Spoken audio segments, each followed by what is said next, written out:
Good morning, fellow crafters. Lori here from the Crafty Connection, and today I'm working on the Christmas Challenge mystery box items that were sent to me by Amy from Crafting with Amy. The first two items, she sent me 10 items. 2 of them were challenge items, and the challenge items I did show them in my box unopening, but I'll show them again. Got a microfiber mop head, and I got a metal napkin holder. This one is completely stumping me. I still haven't figured out what I'm going to do with this one yet. Got some felt gingerbread kits in here, 5 of them. So I do have an idea for these. Got some bottle brush trees, which those should be easy enough to incorporate. I got this thick snow globe sign.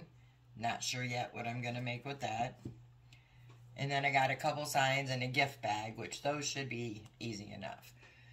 So I got these, also got these 2 tinsel things, a truck with a tree and a house.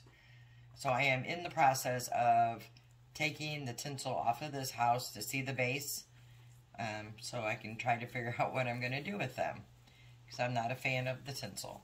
So I will get these both taken apart and I'll be back. Alright guys, so what I have is the truck all taken apart. I did cut down a lot of these little things here off of them. And what I'm going to do is I'm using a cereal box, cardboard cereal box. And I'm just going to set my piece down here and trace around it just to get the shape, just a rough outline.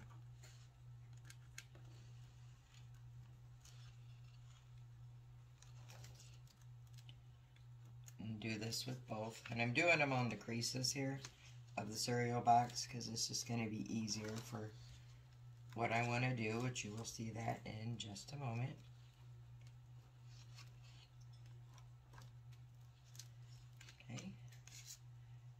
And then I'm going to glue the pieces right onto here, like that, and then go from there. So I'm just going to take the hot glue and literally trace the outline of the truck that we just made.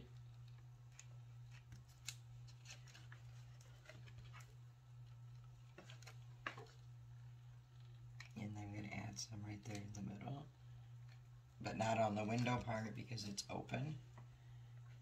And then I'm going to just set that right down in that glue and hold it down until it's secure.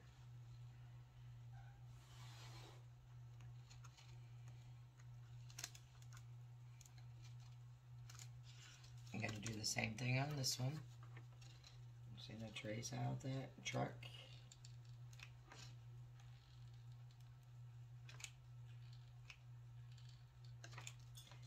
Add some in the middle, but not on the window.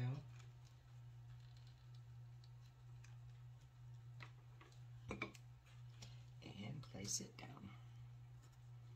I'm just going to press it in there till it's good and secured.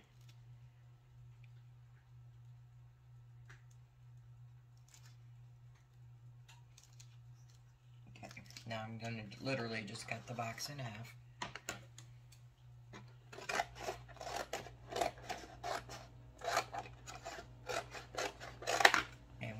Side at a time. So I'm going to cut. That one didn't stick so hot right there. Let me fix it. I don't need to do a lot because I got more to add to it. I just want it to stick down onto the cardboard. And now I'm going to cut, but I'm going to cut it away from the truck, so I have bending room.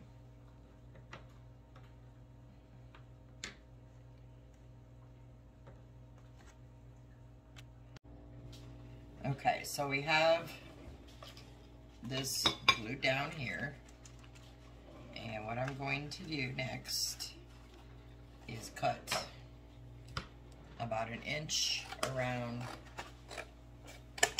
the truck.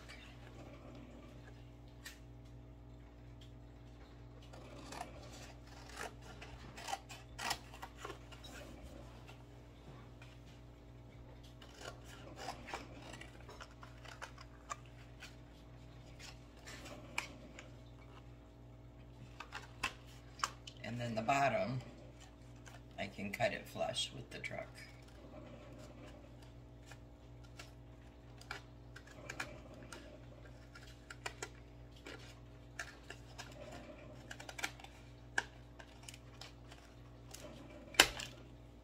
Okay.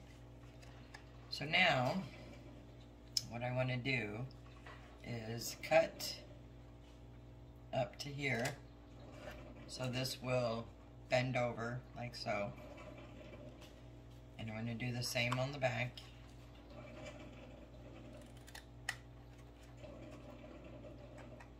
And I'm going to glue those on and then trim as needed. So I'm just going to glue down the little plastic pieces here.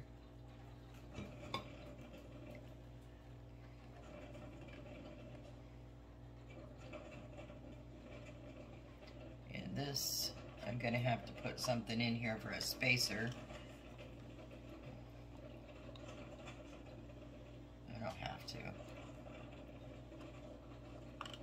Make this.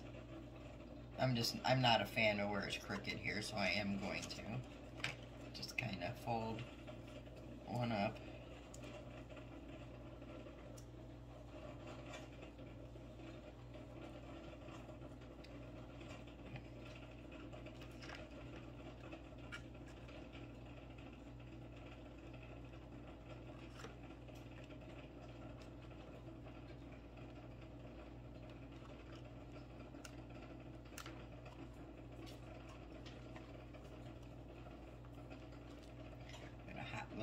Hot gun mess there, just to make that a little bit straighter.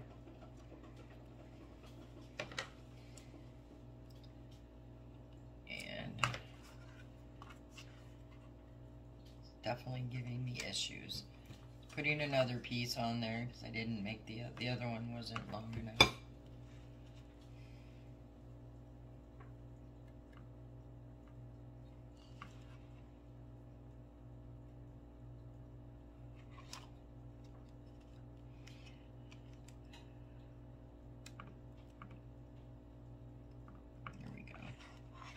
I really just wanted this long enough to cover the little spike things sticking out.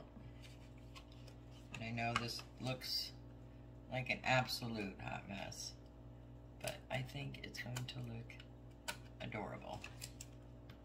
And I like to build things. I love to do miniatures. So for me, this is fun. Maybe not to some people, but for me it's fun. Okay, so I'm going to go ahead and cut this one down to a slant, like so. And then this one can come over and down. But I'm going to cut it first.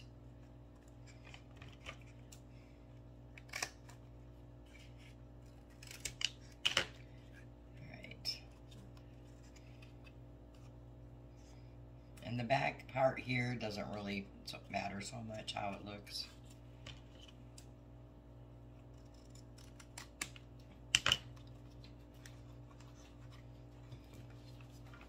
So I'm just gonna put some here and over here.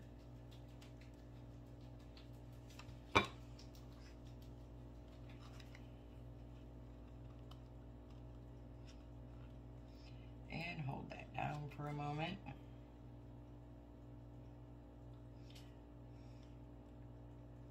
So really all I'm doing is covering the truck, the basic parts of the truck. This will go down here, this will come up here, and when you're done, you're going to have something that looks like this. So this is the part that you'll see, the shape of the truck. I did cut open the back because I got to put the tree in it. I covered this here, covered the front windows and the side windows.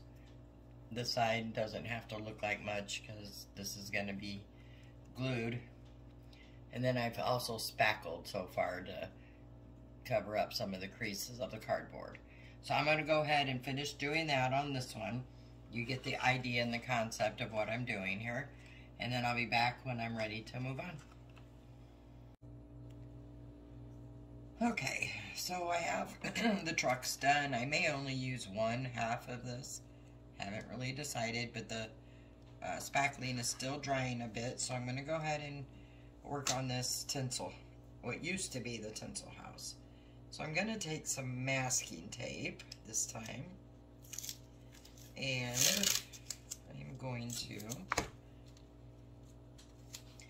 cover parts of this. I've got to try and decide where I want the windows to be. So this will be a door, and maybe those windows there. I don't know. Maybe I'll work on the side first. Okay, so I'm going to stop what I'm doing actually and finish cutting off these little spiky things here. Actually, they're not really gonna matter. So I'm gonna put that at an angle, and I'm gonna take this and I'm just gonna tape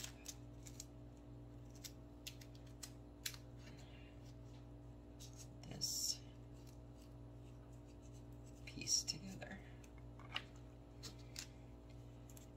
And this is going to give me a base, because I'm gonna try to make this into like a little wood looking cabin if all goes well. Note, I said if. Like I said before in the video, I like to build miniatures, and I watch a lady on here that builds gnome houses or fairy houses, and she makes her little tree houses out of paper towel foil and glue. And her name is Sharon. I can't say her last name, and I believe it's called Where the Gnomes Live. Anyway, very talented lady, very inspiring. So I get some of my ideas from her. I'm not doing her whole method for this. This I'm just covering with the tape to give me a base for my house to stick on my wood pieces that I want to use. So I'm gonna figure out here where I want to put the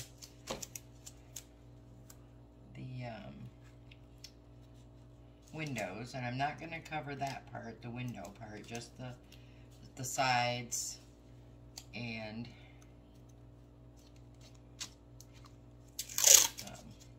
the parts where I don't have windows. Literally covering the bottoms too, up to the very bottom, so I can cover it with my wood.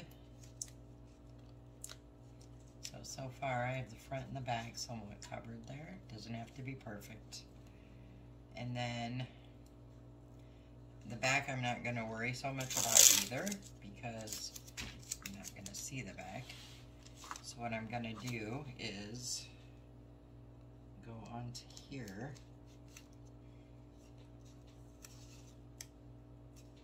I want to make sure I have my house closed while I'm taping it.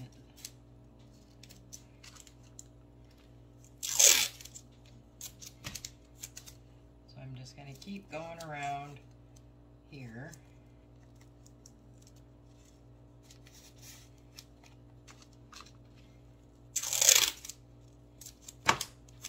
Giving me a base for my house.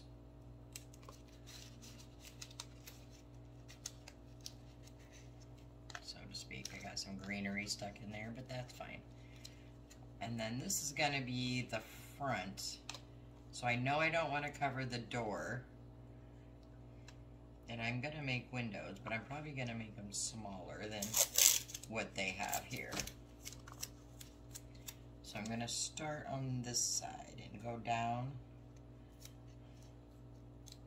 like so.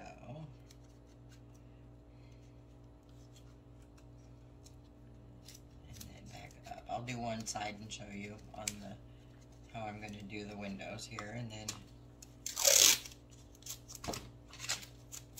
going to put tape on both sides because it's sticky. And I don't really want sticky sticking out. Don't want sticky sticking out.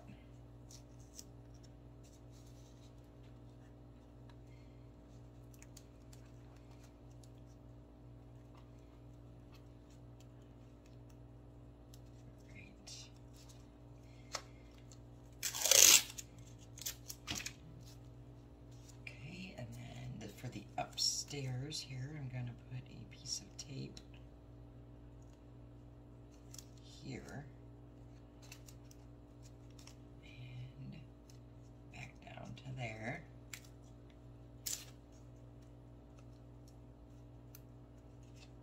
And then I'll just kind of work it in there.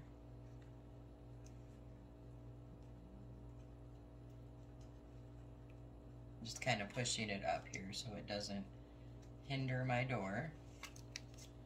And then I'm going to put some more at the top here. And all that's doing is resizing the windows to make them look more like what I think a window size should look like. Gotta cut the door piece again.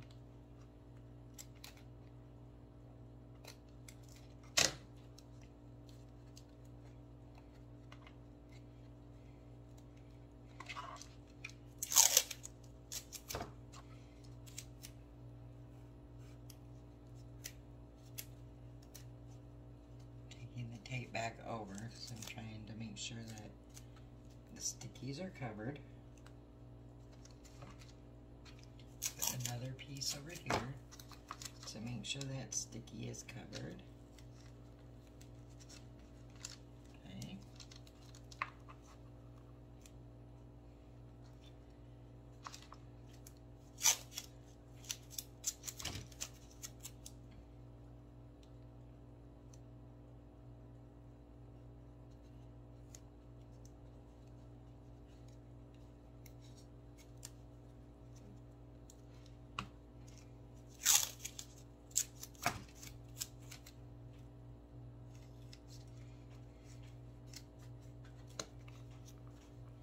As soon as I get this done, I will show you what I have.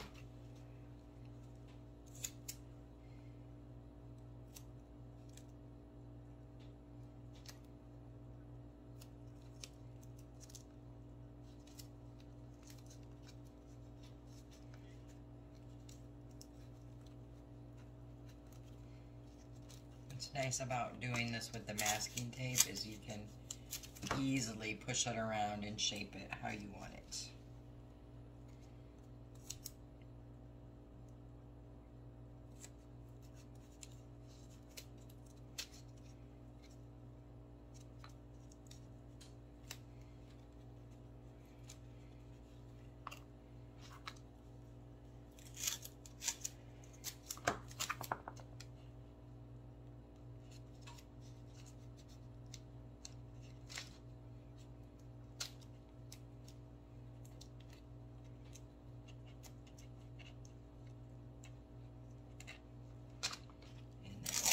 Across the bottom.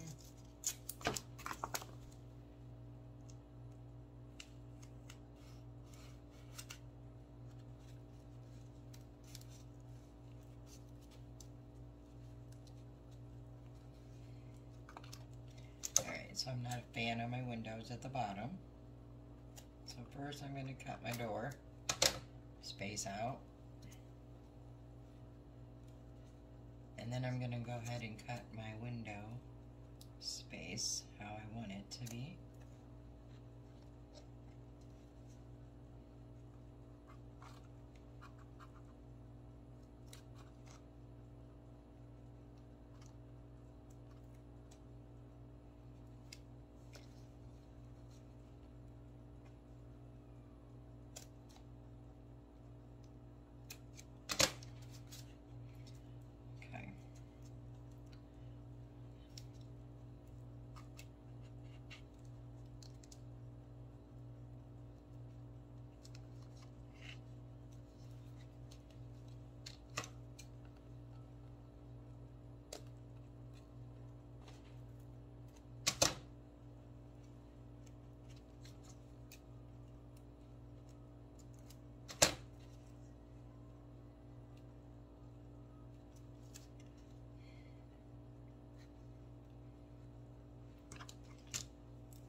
get a couple pieces here to hold these down.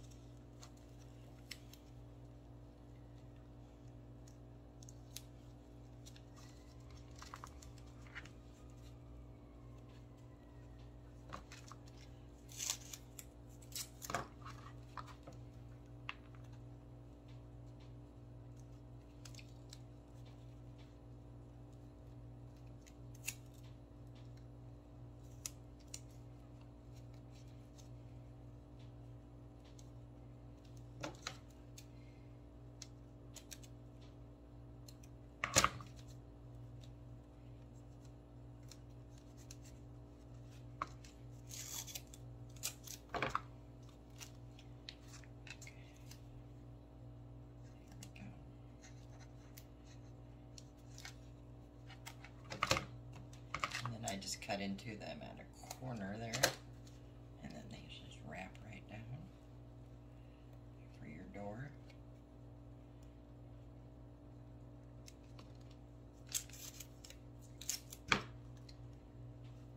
And here.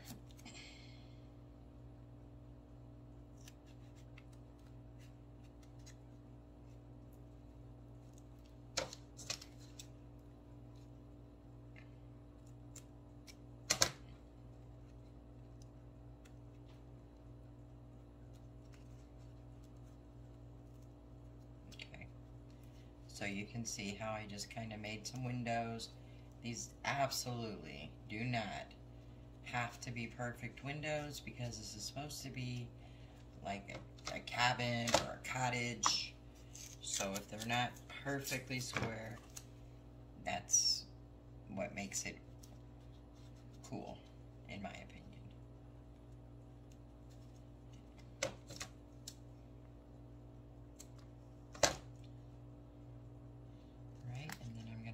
Together and tape it back together.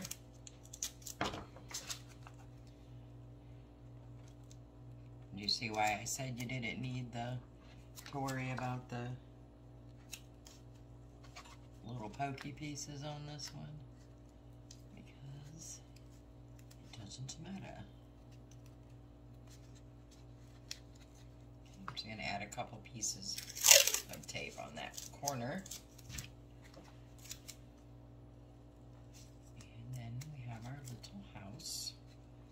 Cottage, whatever you want to call it. Our little country cottage in the woods.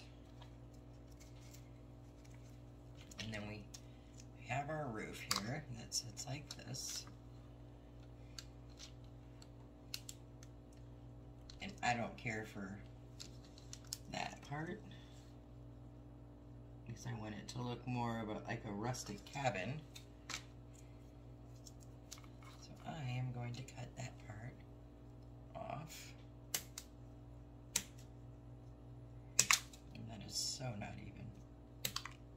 But that's fine. There we go. Perfect.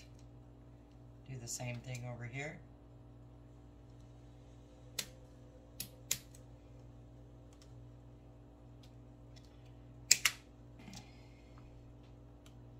There's our little roof. Okay, I'm going to do the same thing, but I'm going to do it separate, and you will see why.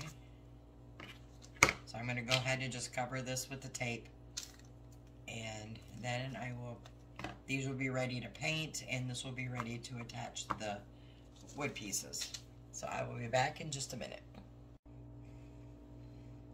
Okay, let me show you where I'm at on this house. So I went ahead and I put on sticks on the back and the sides, and I started on the front. I framed out the two windows and I put a door.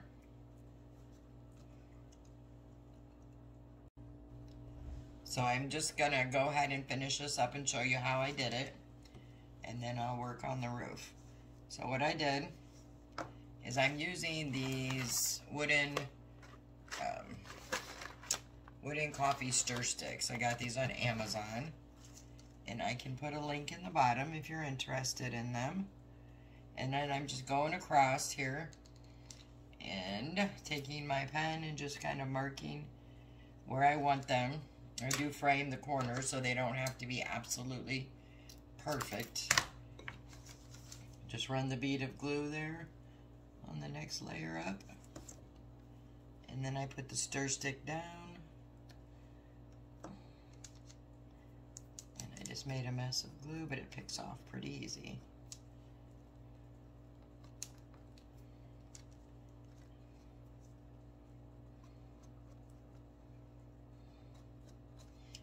And I'll pick the rest of that off when I get it done. Then I go, now I have windows again to frame. So I start at the end here, and I just mark where it's at. Just take my scissors, cut it, and glue it.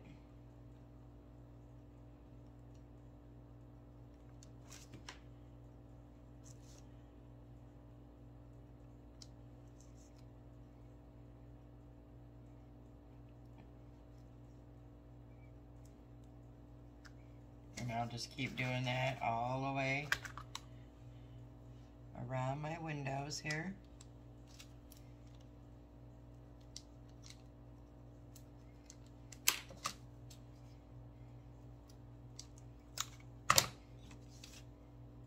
Put some more hot glue.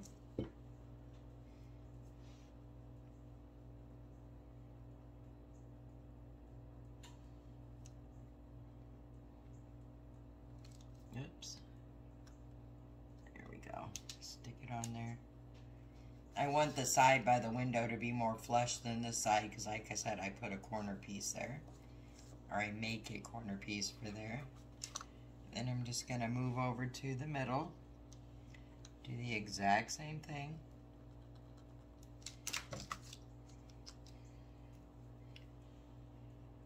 This does get a little messy, as you can see, with my little workstation here.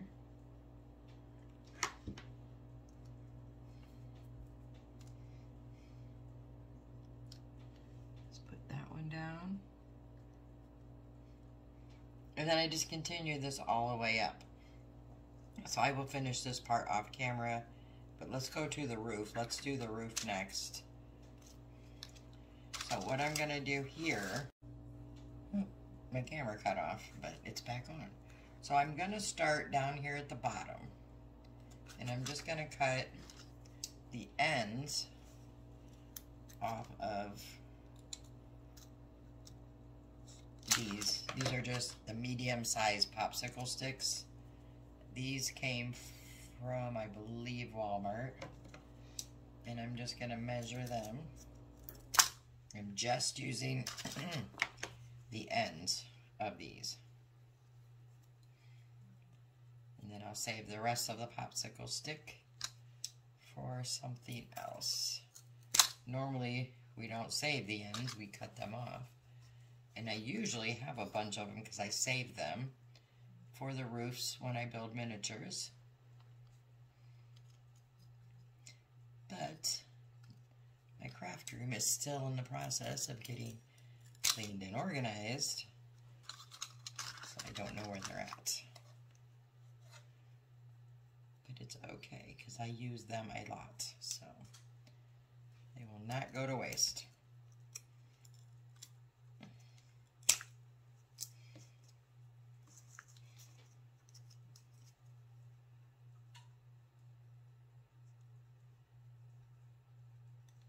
So let me cut a few more and then I will show you what I do with them.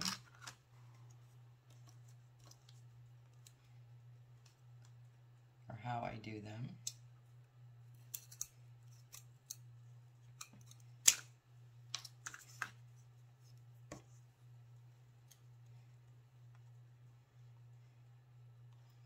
And I'm not gonna lie, this can make your fingers sore doing a whole bunch of these. So what I'm gonna do now is I do about half of my roof at a time, and I start at the bottom, and I'm going to put my pieces, trying to keep the bottoms of them even. The tops don't matter.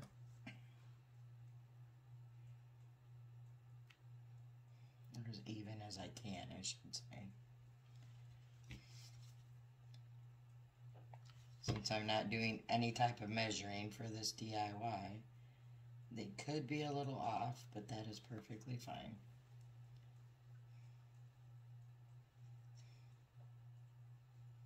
And then if you get to the end and you don't have much room, you can just cut one of these down, like so. Just add a little glue.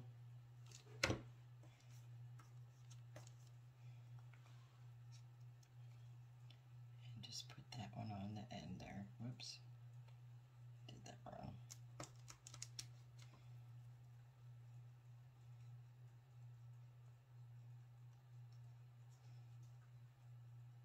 And then you can just trim it.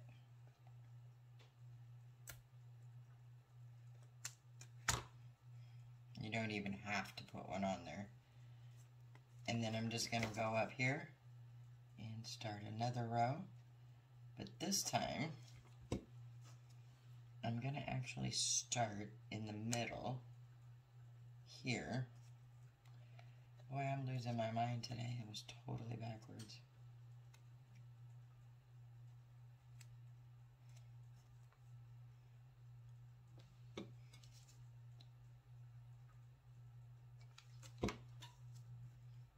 Just going to add them,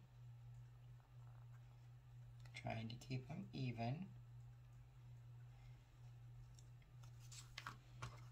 Get a few more ends. You really don't have to measure them. You can kind of just eyeball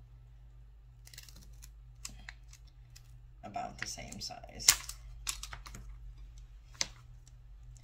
I probably should have started these at the top and down. It would have been easier. They would have probably fit better, but it's okay.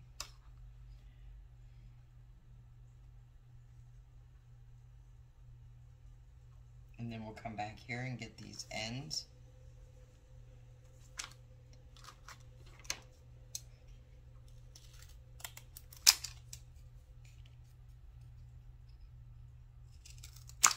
Then I'll take one.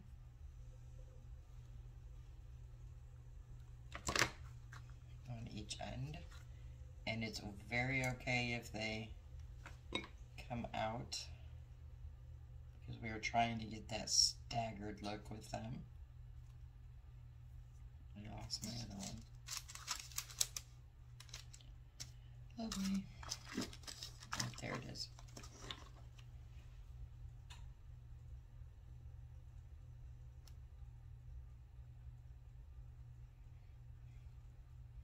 So you can see how I'm doing. And I will take these up to the top on both sides.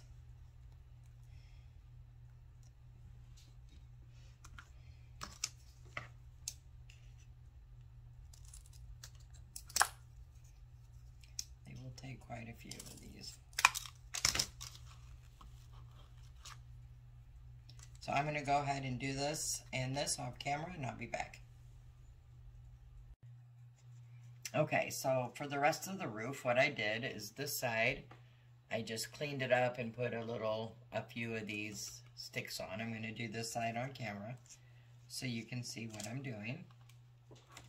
So I'm just running some hot glue down the side here. And then I'm going to stick the popsicle stick right onto the side. Press it down, and then I'm going to cut the end off,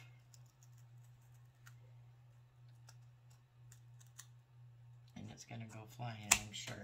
Yep, there it went. And then just make sure it's positioned again right, and then once it dries a little more, I'm going to trim the bottom, and then I'm going to put a bead of hot glue inside just to give it a little more stability. Kind of just press it in there. And then take another, and I'm just using the ones I cut the ends off of. And I'm just going to do the same thing on this other side.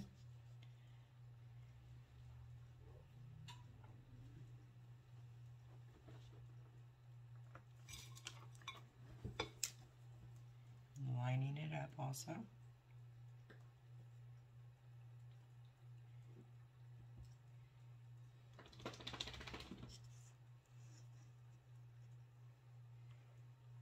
And I'm also going to run that bead of hot glue down the other side. And I'm just holding it in place while it dries. Doesn't take long at all. And then while I hold it, I'm just going to cut the end here.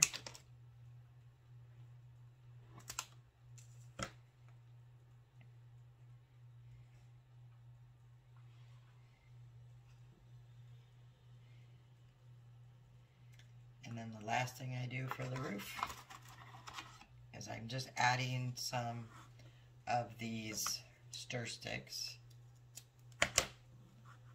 right down along here just to make it look nice and neat. And these I put on the actual stir sticks. Just give me an approximate place to put the glue. And then I just stick it on here, leveling or making it flush with the top inside of the roof. And then you gotta press that down. Make sure you get a nice hold.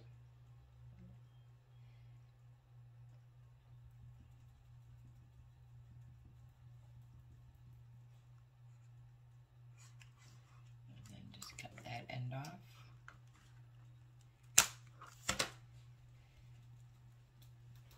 And I'm gonna do the same exact thing. I need a little more glue in here.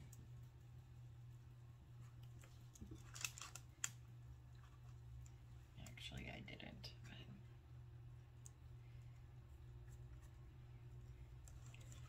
And I'm going to take the other side of that popsicle stick and do the same thing over here. I'm just going to run that bead of hot glue down there.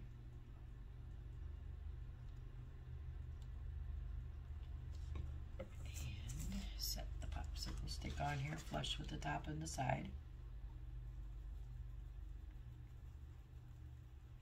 And mind you, this is nowhere near a perfect build. I didn't measure anything. This one is a little not perfectly put on here, so I'm going to have to do a little more cleanup, and I'll show you how I do that. Putting some more glue in here. It wasn't completely flat, so it's not wanting to lay flat.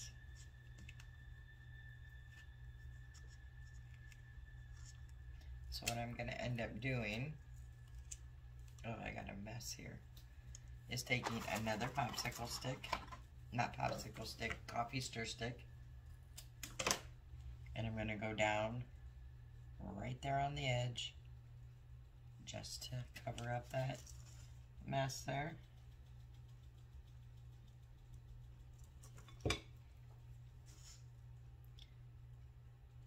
And really, when you do stuff like this, it's really just, you can go over and just clean up your edges nicely with another stick.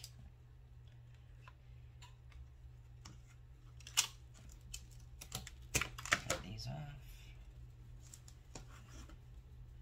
And this one came off. Imagine that. I'm just going to reattach it. I'm going to actually get a new one.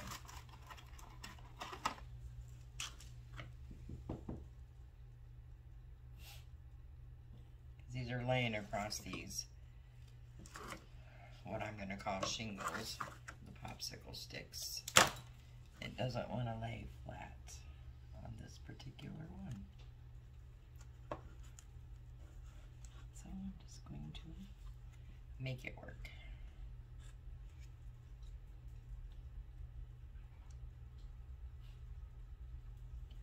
all the other ones work perfectly fine except for this one. But it is what it is.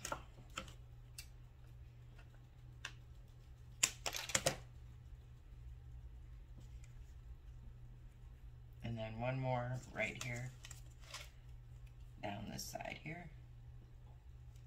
And then that should wrap this roof up and get it ready for painting.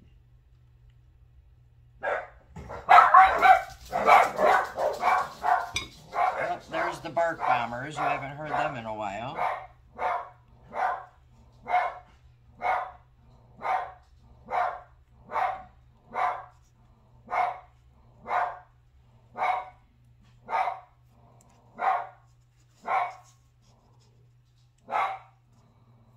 Come on, guys. Just picking some of that glue off there.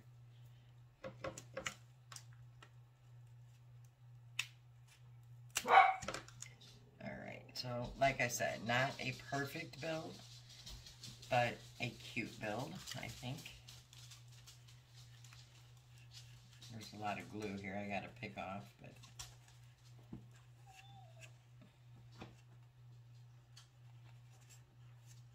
alright, so there's the roof. Both sides are nice and finished.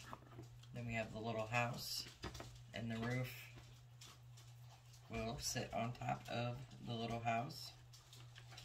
And then that, just see how it cleans up the edges there? So you're not seeing inside of the little house. And then there's the cute little barn door and the windows. Alright, next up will be to paint and stain these and put the truck together, and then those two will be done. So I'm going to clean this up, get some paints out, and I will be back. Alright, so I got a little ahead of myself and started painting, and then I realized I wasn't recording. So what I did is I used the Waverly Antique Wax on the sides and the front and the back. Then I'm using Apple Barrel Nutmeg Brown, and I'm just doing the corner pieces with that. I've done all 4 of them except for this one here, and all I'm doing is just taking a small brush and just painting the edges of our little cabin.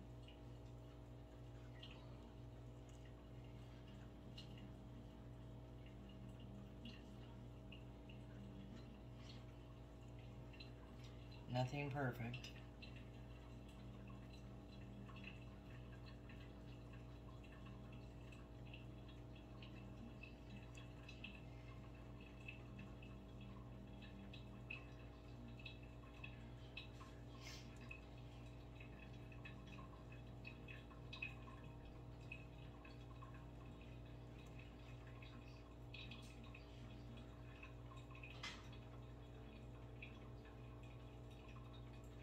Okay, so I'm going to let that dry up for a minute, and I'm going to get the roof.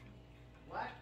And I'm going to take the same Nutmeg Brown, and I'm going to just do the outline of the roof, not the shingle parts.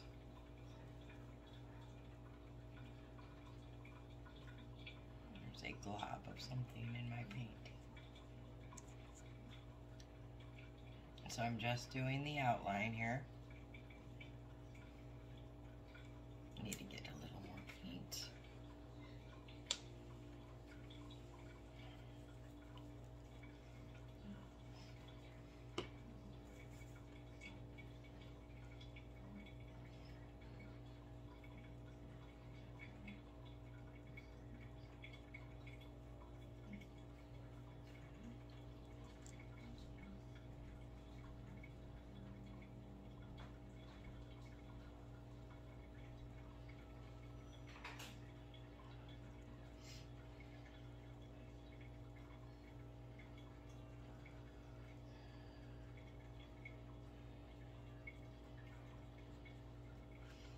And then I'll get these parts right here. And if you get some on your shingles, that's perfectly fine, because we're going to be going over them with a different color. I'm just trying to get the insides here, or the edges. This is why I'm doing this part first. Okay, so I'm going to go ahead and do that on all sides, plus the this part right here.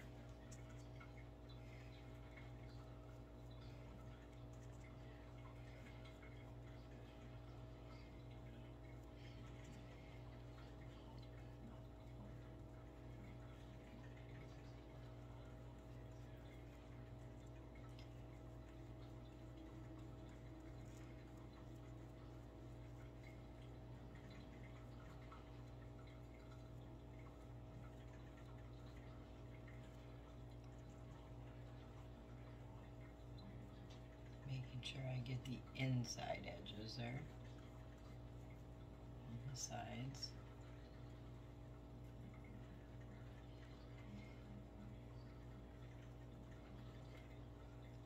So I'm going to finish this part up off of camera, and then when I'm ready to do the shingles, I will come back.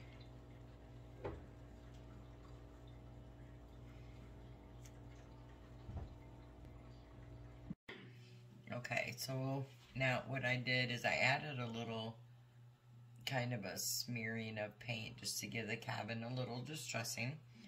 And I just took some of that nutmeg brown and some regular white, mixed it together. And then I'm just going through and kind of putting dabs, if you can see here.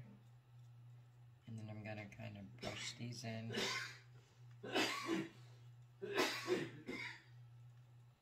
A little bit on the door.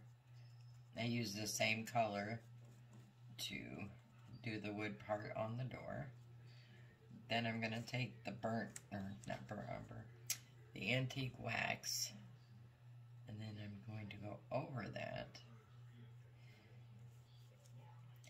to give it that older wood look.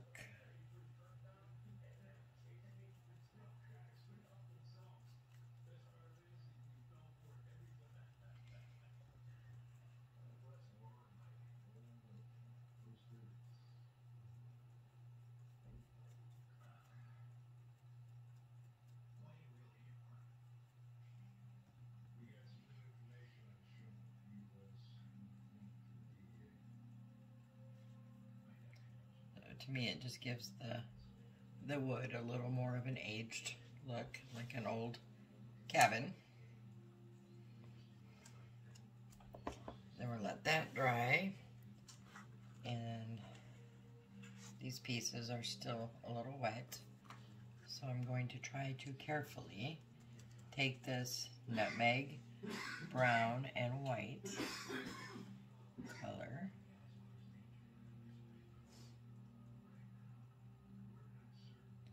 and I'm going to paint the tiles, doing my very best not to smear that brown that we put on the edges.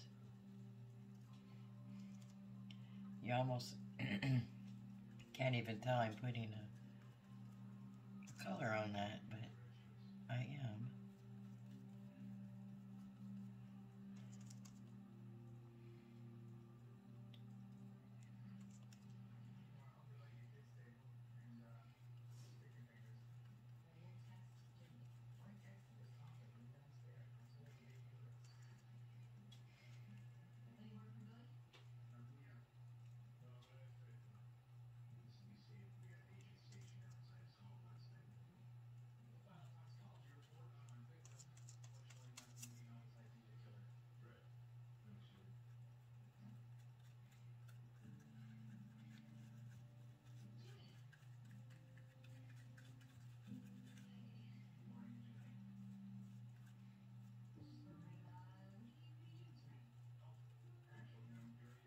So anyway, I'm just going around. I think you can see where So I'm going to do both sides of this, let it dry, and then I'm going to do a little dry brushing over that. So I'm going to finish this up, let it dry, and then I will be back. Alright, so I'm going to pop back in here and kind of show you what I've done and where I'm at. I finished the house. I have not attached the roof, but here is the house. The roof comes off. So let me kind of just show you. I made the wood look aged. I have my windows, my barn door on it, and then my roof. And I did put some snow on top of this because I'm making a little scene with this house. But you can see inside, hopefully, the frame of the original tinsel house, and then there's the frame to the roof of the original tinsel house. So that's how I transformed the tinsel house. And what I want to do here is I'm going to attach the roof after all, but the bottom's open. So I'm going to put a little battery operated tea light in here so you can turn it on and it'll look like the lights are on in the little cabin. And then my truck, which you can see inside of this piece here, the frame of the original tinsel truck. This one you can see better, it's in there. So I ended up cutting it in half because I was originally going one way and then now I'm going a different way. But I can't really put these together because I didn't measure them when I built, so that would look kind of weird. So I'm just going to use half of the truck. I think that counts because I'm still using the truck. And then what I did is the side, I went ahead and just painted a window, a door handle, some headlights, a mirror there, and some taillights. And I painted this in Craft Smart burgundy because I didn't want a bright red truck. I wanted a more rustic, old-looking truck. And I did dry brush on this with some of the apple barrel nutmeg just on the edges and a little bit to give it an older look. I used Spoke Art Metallic Silver for the window and the windshield, the headlights, and part of that, and then some basic black. And then the wheels, I'm only using 2 of them because you're only going to see the side of the truck. So I tried to paint some of the glitter off and put a little hubcap. They look kind of crazy, but I'm getting way too detailed into this project already. So I'm just going to end up gluing these in here like this, which I'm going to do in just a minute because my glue gun's heating up. And then the tinsel tree that was in the original truck was like this. So I just took 1/2 of it, which was the other half of this, and I glued in some Dollar Tree greenery on the inside, and then on the outside it's got glue strings I gotta pick off them. And then my plan is to put this on the truck either this way or the other way after I trim it down. Excuse me. And then for my little scene I'm doing, I'm gonna have like an open top, or somehow I'm gonna have a shadow box, and then I'm gonna use the gift bag that was in my challenge box just for maybe the backdrop that has trees, and I have to use it, so that's what I'm gonna do with that. And then for the rest of these parts here, one of my challenge items was the napkin holder, which I've already tore apart, but it was like this, I think. It looked like this originally, and these were on the end, something like that. But I tore it apart because I'm gonna make a covered bridge with this.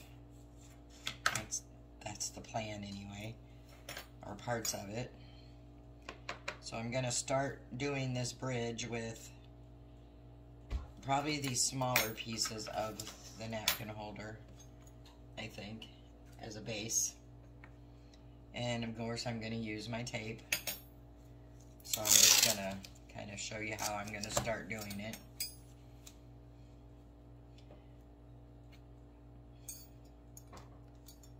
take, not really sure how this is going to work, but I'm trying to use all, if not most, of this napkin holder.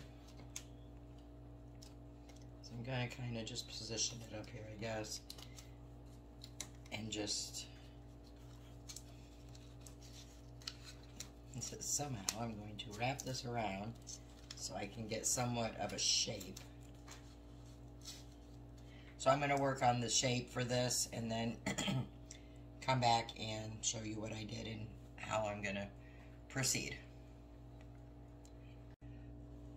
Okay, so I just kind of want to show what I'm doing. So if you want to make one of these. So I went ahead and added the wheels on the truck. So I'm going to leave that one alone for now until I get the tree and all that put on. So what I've done so far is I took a piece of chipboard. I had some scrap pieces here. And chipboard is about, the chipboard I'm using, it's pretty sturdy.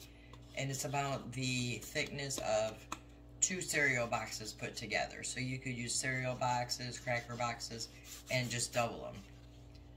And I just set one down, and I put my napkin piece. So I'm show you with this one.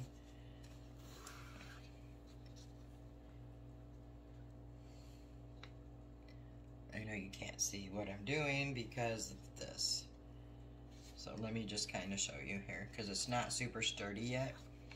So all I did was lay it down flush with the board here. I did put some hot glue around it here. And then I just put some masking tape over it. So I'm going to do the same thing on this side. And then I'm going to put these pieces in. So I'm going to do this and get it sturdy and come back when I put these pieces in so you can see what I'm doing. Alright, just wanted to show you where I'm at. I went ahead and taped these parts of the napkin holder in on each side of the chipboard, as you can see. And then I took tape everywhere here. I went and took a piece of the chipboard and I just cut it in strips. They're not even, they're not any specific size. I just eyeballed. And then I'm putting some hot glue on the end of one here. And I'm just putting that on there and pressing it down so it gets stuck on there.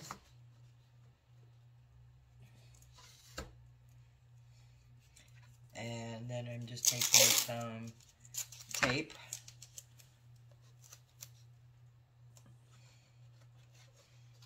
and I'm just putting it around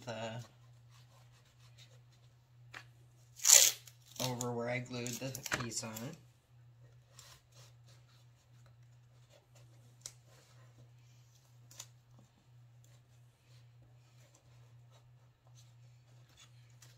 So you can see there, I just taped over where I glued the thing, and then I'm going to do the same thing.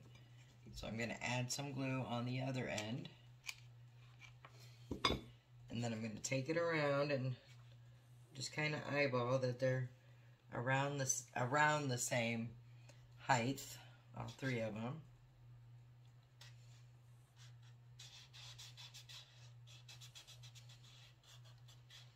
And then we do the same thing with the tape. Just going to put that on the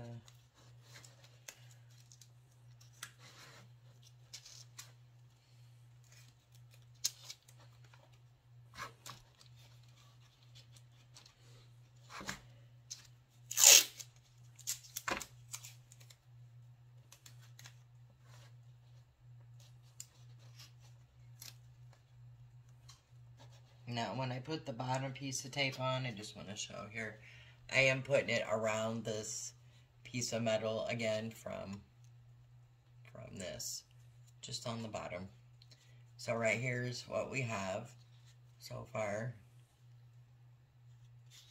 And it's actually really sturdy and secure at this point. And these might be too tall for what I want. I may cut them down and just reattach them, but I'll see as I build. So I'm going to continue building, come back after I put a piece on and show you how I did it until we get this done.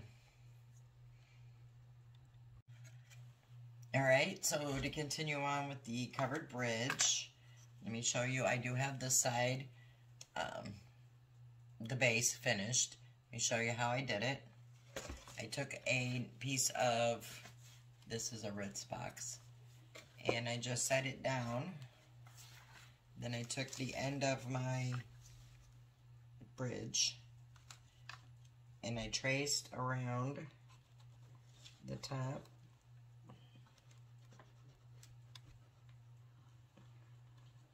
And down on the side, and then I came in and I did the same thing inside.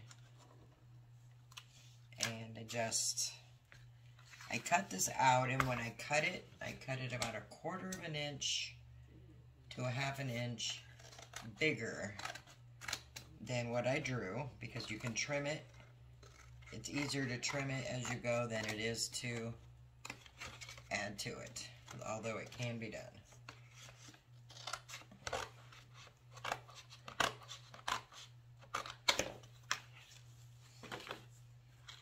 And then I'm just going to cut the middle piece out, doing the same thing, leaving it a little bit bigger.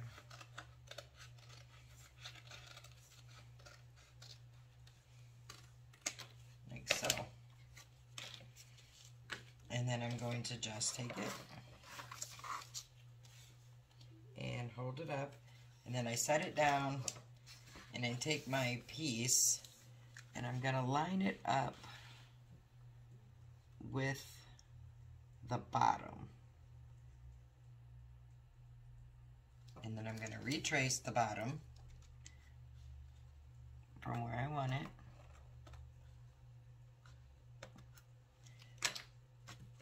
And then I'm going to cut that one a little bit more precise now. A little bit neater. Doesn't have to be perfect. It just makes it easier when you're putting it together. Okay.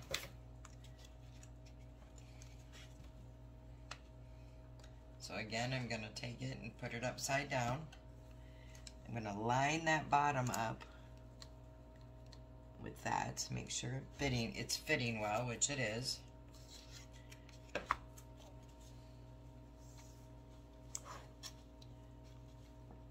And then I'm going to add some glue.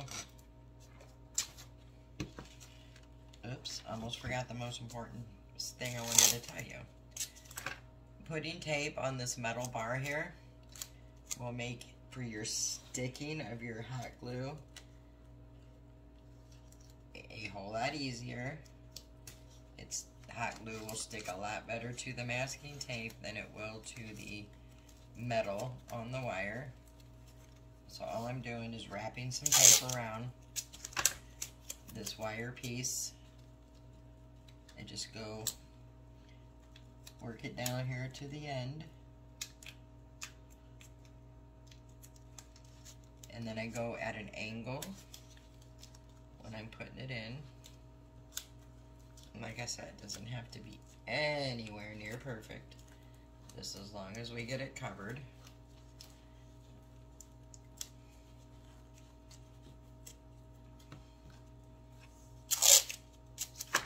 And then when I get here in the middle, I'll go on at an angle.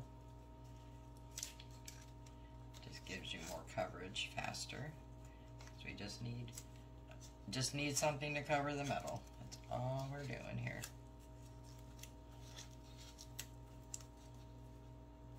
I think one more piece will do it. Be amazed what you can do with cardboard and masking tape.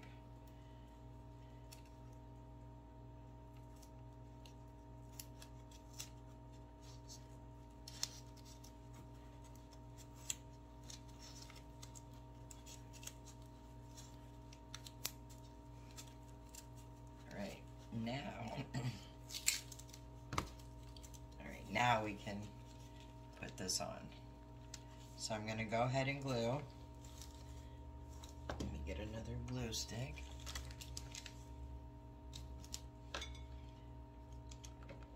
I'm gluing on the edge of the cracker box.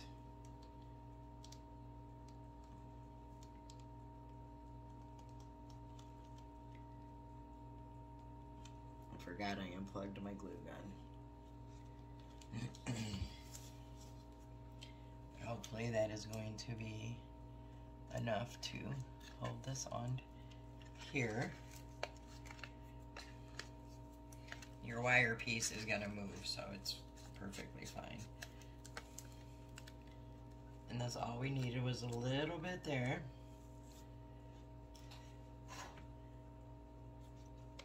And then I'm going to just take my scissors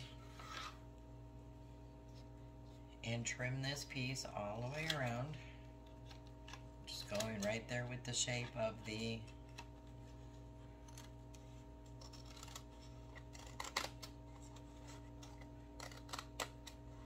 bridge structure, like so. Now you can easily just, you can add more glue to this if you want. I don't down here or over here because I'm going to tape. So I'm just going to take some tape. I'm going to start right here in the middle, take it around, and then down and under.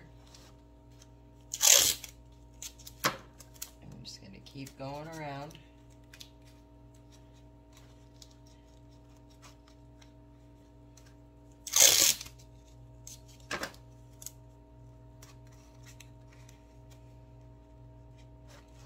And I just put my fingers underneath it as I go to press it all into the grooves and the shape.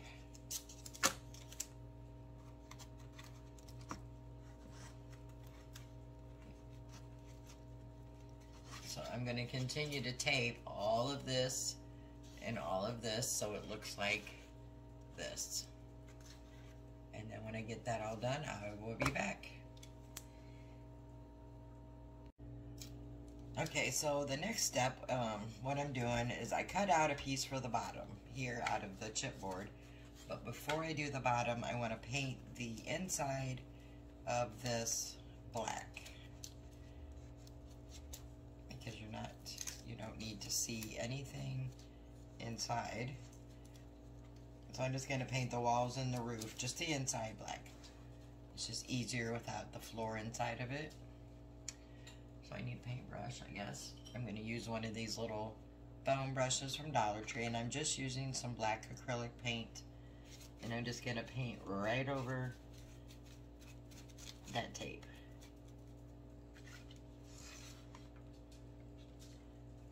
Just to kind of show you, just get in there and literally just paint right over that masking tape. Or if there's any, I do try to go in after I get it, the majority of it built, and add more tape to any of the exposed cardboard. It's not a necessity, it's just something I choose to do. Like I said, I'm just going to get in here, and this brush works good to get in the little corners and the crevices of stuff.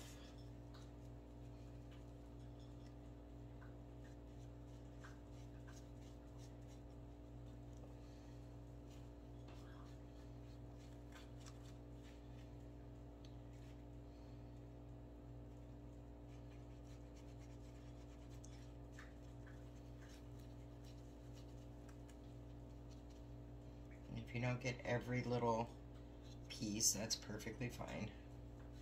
I try to get the inner parts of it first, then the sides and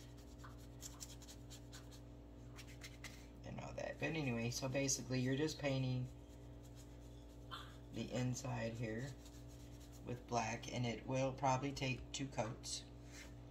You don't have to use 2 coats because you're really not going to see the inside, which is why we're painting it black. just disguise all of the tape.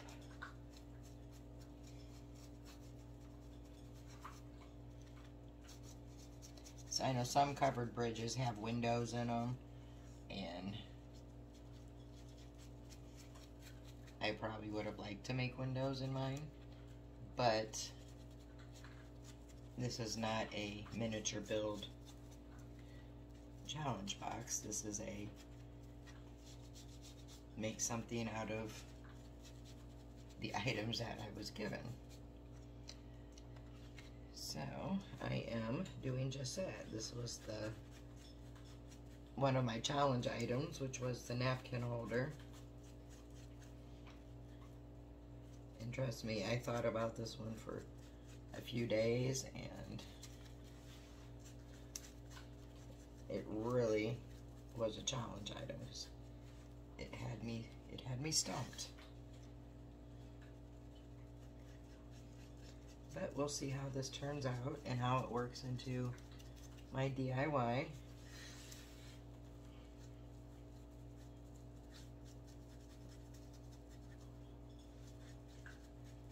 Now the very bottom, you don't have to worry so much about, like through here, because that's just, we're gonna put our floor in and then we'll touch it all up after we get the floor. But like I said, it's just a whole lot easier to get in here and paint this.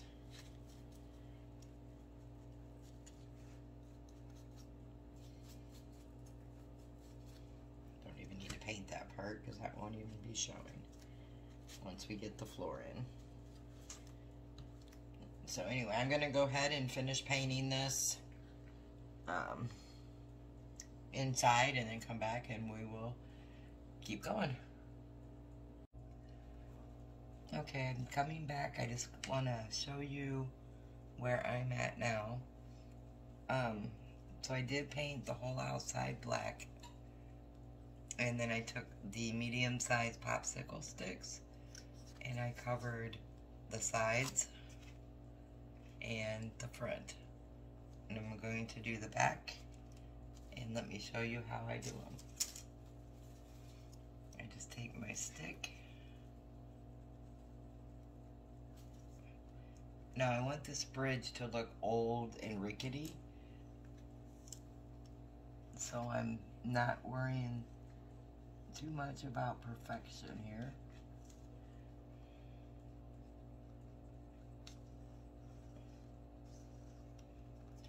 So you can see I just made a little pencil line here, and that one didn't show up. Well, let me do this part first.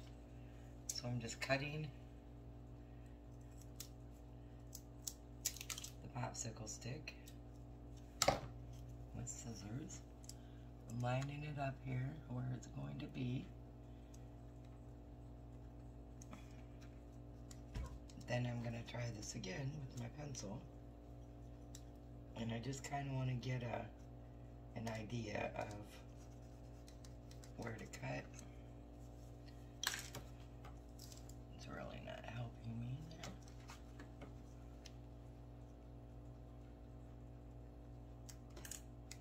So I know I need to start right there.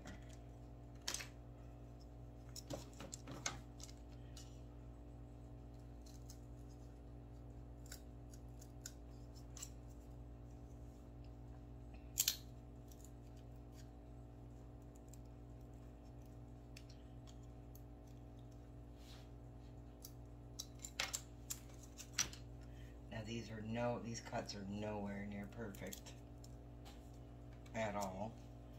So I'm just kind of piecing. This is the the two ends are the hardest part, which aren't even hard. So, and then I'm just gonna run that glue.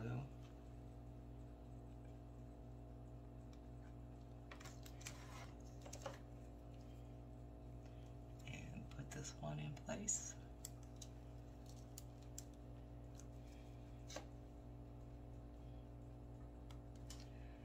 And then I'm going to move, I'm just using the scrap pieces I had.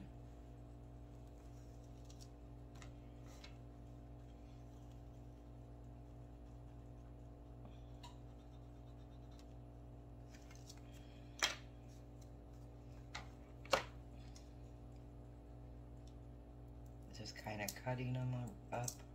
If you go slow, they won't break for the most part on you. And then I'm just rounding my corners a bit.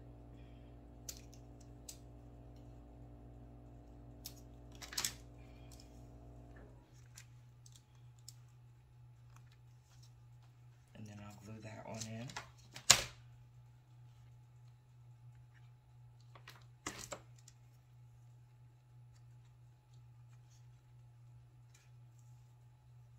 Trying not to burn my hand. And the reason I painted it black is because, as you can see, the way these are laying on here, to get the old rickety wood look, you kind of want them not to be perfect. And that just covers that white tape background. So I'm going to continue this, and then I'll be back. Okay, so I have both sides on now, and what I'm going to do is work on the floor. And I'm just taking 2 pieces of scrap chipboard. You can use cereal boxes, cracker boxes, whatever you have. Let me get a glue stick ready here. And I'm going to just glue these together.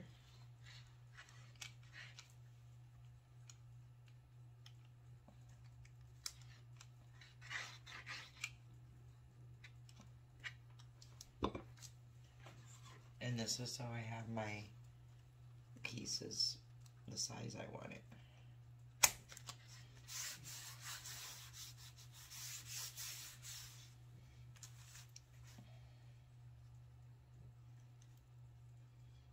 And we'll trim as needed. Okay, now what you want to do is when you put your bridge down, we have that napkin holder piece in the middle as a brace. So what I'm going to do is just put this down.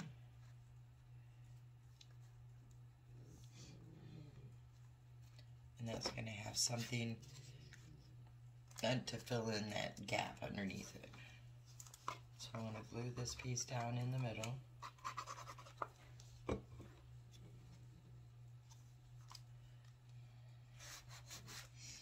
And then I'm going to take some glue. First, before I take that glue, I'm going to tape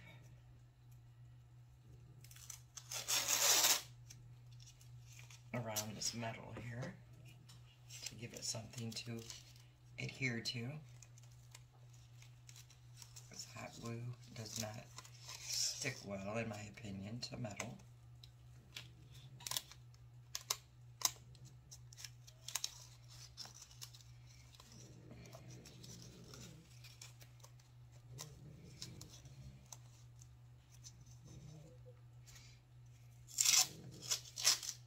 Sorry if you hear my dog snoring. She's sleeping in the bed next to me. And she is sleeping well, to say the least.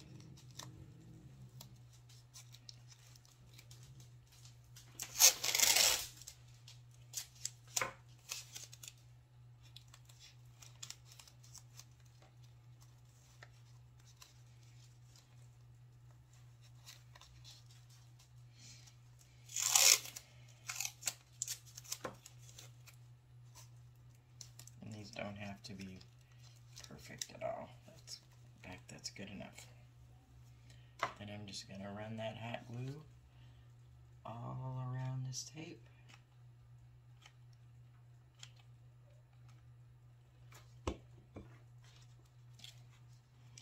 And then press it down on that piece.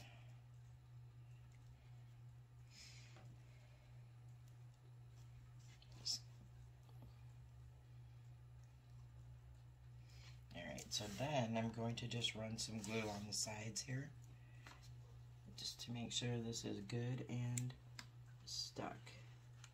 And I am putting a nice amount of glue down there.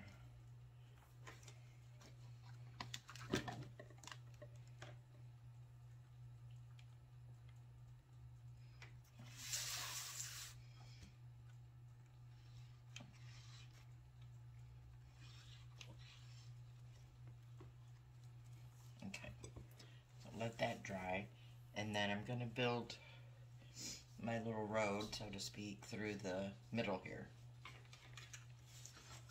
And I'm just grabbing some extra chipboard that I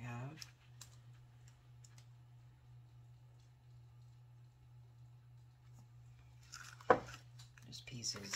That's all I'm using is pieces. So we're going to have to make something to go over this first. So we'll put this in. And I'm just going to, again, run some glue over it. And these are just pieces, okay? Don't have any specific measurements. Just piecing this together. And this is why I don't put the top on until I get these parts done. It's much easier to work in here.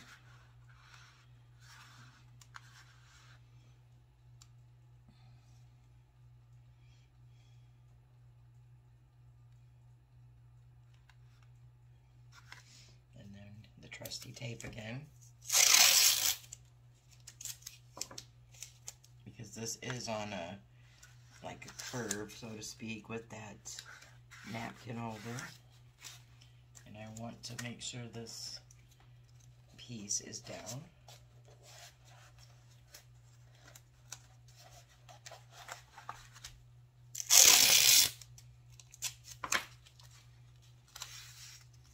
But you can see how much easier it is to work when you can see what you're doing inside.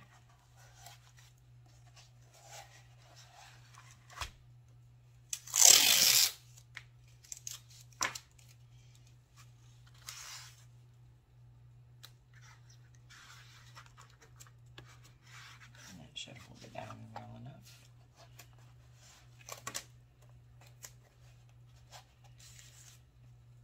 Excuse me. Alright, so you can see we have a little platform that it's sitting on. We have our floor of the bridge. And then I'll just trim it up. And then I will paint the inside.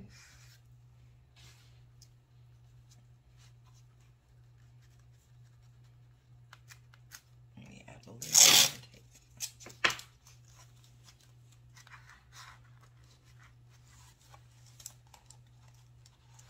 Don't want that popping back up. Alright, so that's the floor. Now I'm going to leave a little bit on the sides here. I'll probably just take it and curve the ends some to make it look a little more natural.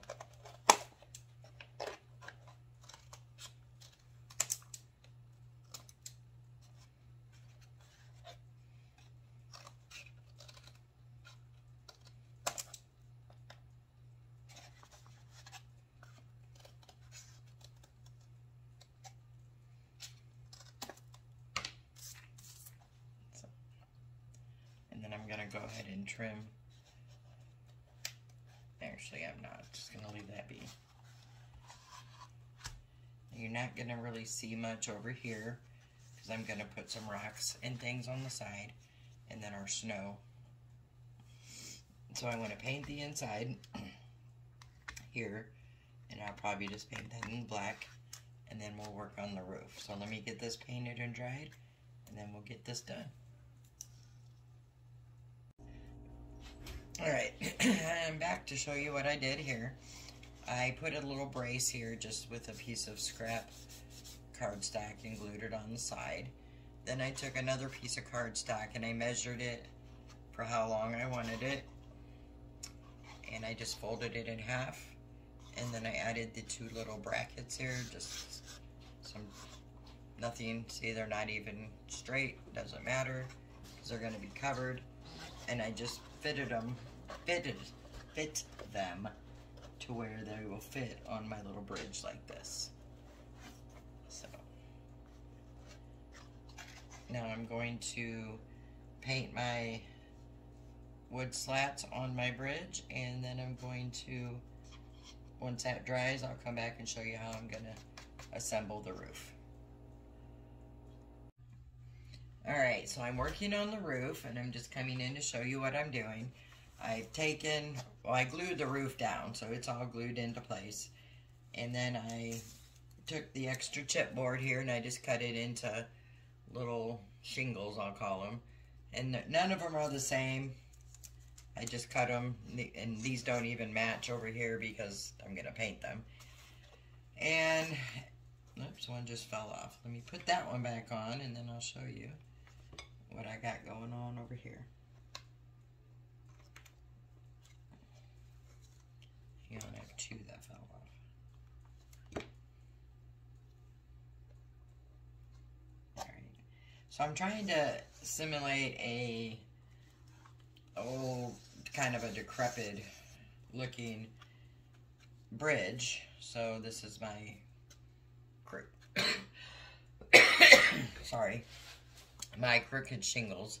So let me hold it up. So I'm not putting them anywhere in any fashion, so to speak, just making rows. And I used black chipboard because that's what I had here, but you can use regular, but I would just paint it black if you use a regular color before you put on your shingles. So I'm going to finish putting these all on, and then I'll be back. Okay, popping back in to show you where I'm at on this DIY. I have this almost all the way done. The roof I painted with the nutmeg brown, and then I dry brushed black, and then I dry brushed espresso, or a darker brown over it. I wanted to give it the aged, old look for that. So that's the roof. The front of it, I added some popsicle sticks kind of staggered around because I want this bridge to look like it's been there for years and years and years. Added some of the reindeer moss from Dollar Tree. It comes in a bag with a tag like that. Added a few little rocks so far, and once I get this down on the platform, I'm going to add the snow and more of the moss and everything on the side. So that is that piece. And then let me set this over out of the way.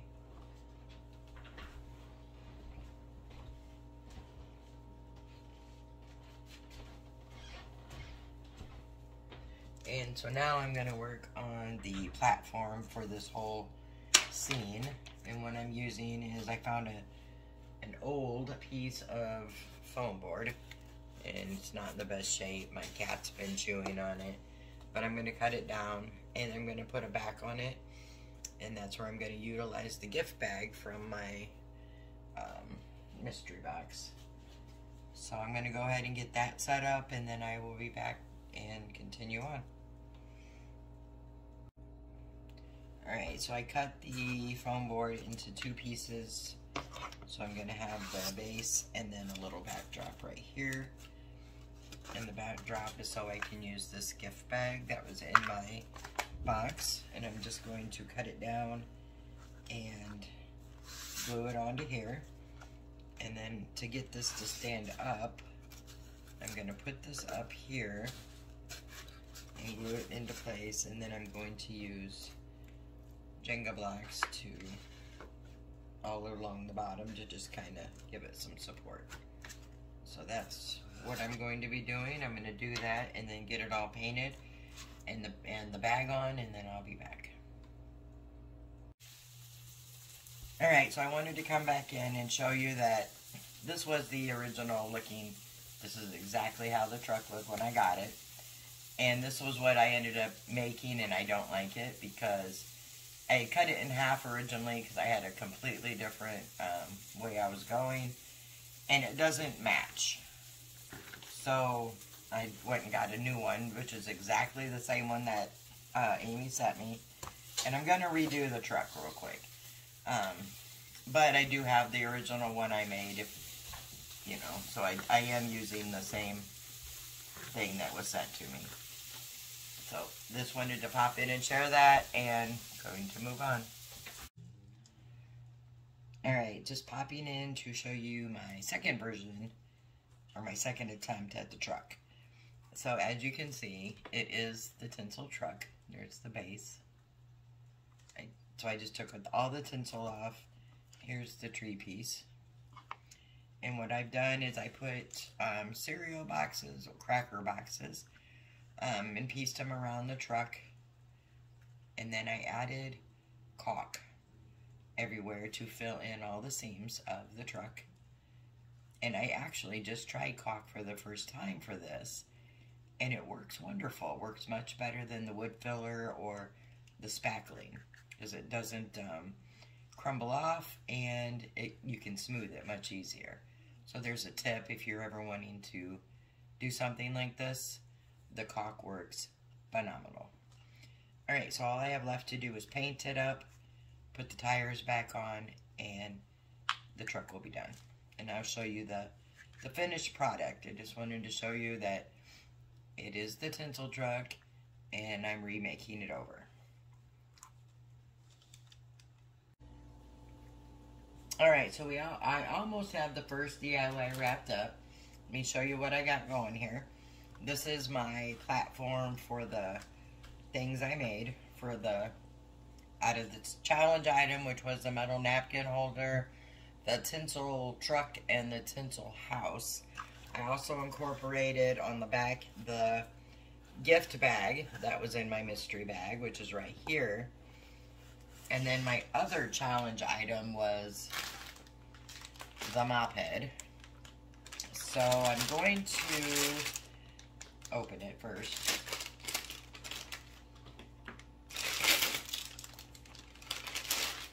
And then what I want to do with the mop head is, it's actually a pretty soft mop head. Never used one of these in a DIY or for mopping, so. But I think what I'm going to do is just cut these strands off of the mop head, and I'm going to just line because I need something around this to clean it up. So I'm going to use the mop head to line this, and I may use it in the second DIY also, I'm not sure. But for sure I'm going to use it in this one. That way I'll have both challenge items in one DIY. And so I'm going to put that on, get my pieces ready to put down, and show you the finished result of DIY number 1, and this one will be done. Alright, so I'm pretty much ready to put this DIY together. And let me show you where I'm at and what I'm doing. So let me move my truck out of the way. So here is my little covered bridge that I made with the metal napkin holder, one of my challenge items. I did put snow on the top, and then I also made some tire tracks going through the bridge from the truck that's in my scene, which was also another challenge, or not a challenge item, but an item that was in the box. I put a little snow on the rocks and the moss here, and then I'm going to show you how I did the snow and what I used. So I left a little spot undone here. So let me see if I can get it in frame somewhat. I'm using, it's called Snow Tech, the sticker's covering it up, and I get this from Amazon, and I really like it a lot. It's kind of pasty like this, and then when you put it on, it dries, and once it dries, it's really hard. It's not going anywhere. So I just add some to the top, and what I was doing, which I'm going to add more to the top so it kind of mimics the house, but for this part here, I just took some and I smeared it onto one spot, and then I started, and I just take my finger and go down like this on these shingles, just to kind of give it like the snow's on the roofs, sitting on the shingle kind of thing. It keeps wanting to come up on my finger, so I have to keep maneuvering it, but let's see what I'm doing.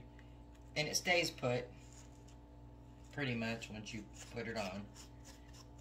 And if you're going to put a lot on, you have to do it in layers. Otherwise it'll look super clumpy, which is not a good look. So I'm just gonna adding to the shingles there.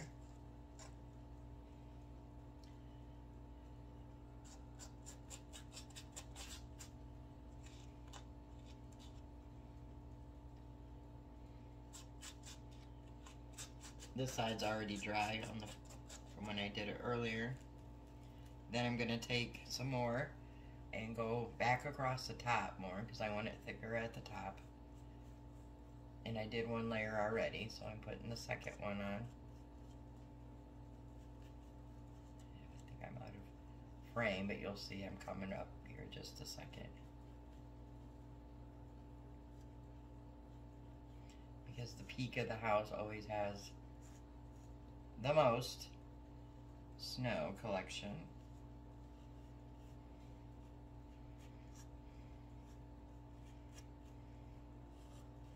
And I will link the snow tech at the bottom if you're interested.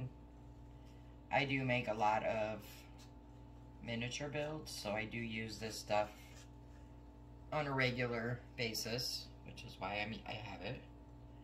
I didn't go get it just for this project.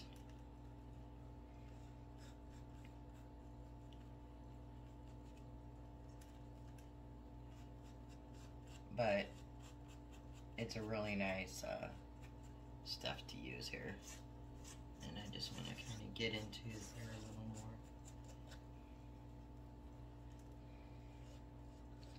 Just thicken it up a little more there.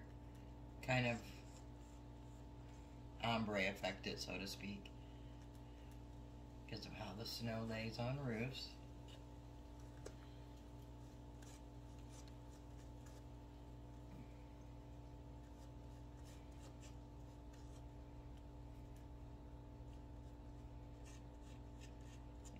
Want it to look like it has snow up there. Alright, so that's that. And then let me set this out of the way for just a moment. I got snow tech everywhere. Grab a baby wipe.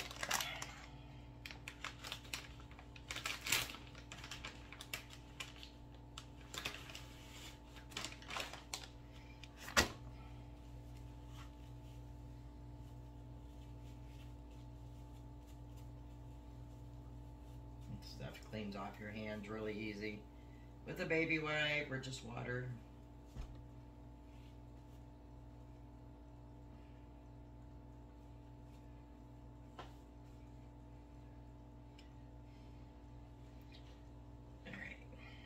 I need one more baby wipe because I had quite a bit on my hands.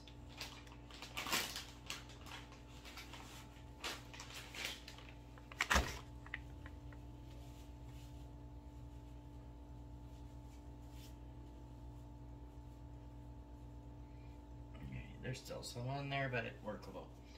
Alright, so then, so this bridge is going to set about right here.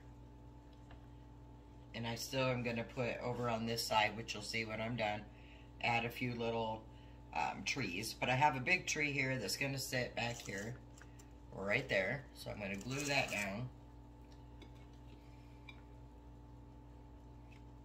Oh yeah, I wanted to mention. So I put the caulk down on here, which is my snow, on top of the foam board. I used Dollar Tree caulk on the back, and it turns kind of a tan color when it dries. Not really sure why. And then I couldn't find any more caulk at Dollar Tree, so I went to Walmart and got some, which is the, I think it was a DAP brand. If you could see this table all around it, I am covered in craft stuff. Yeah, it was this DAP Quick Seal. This one actually dries super fast, and it stays white when it dries. So I only had to run some paint along that back. Alright, so I have that tree down. And then I have,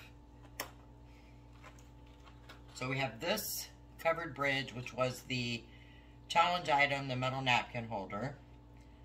And then this was the tinsel house, the little gingerbread house here.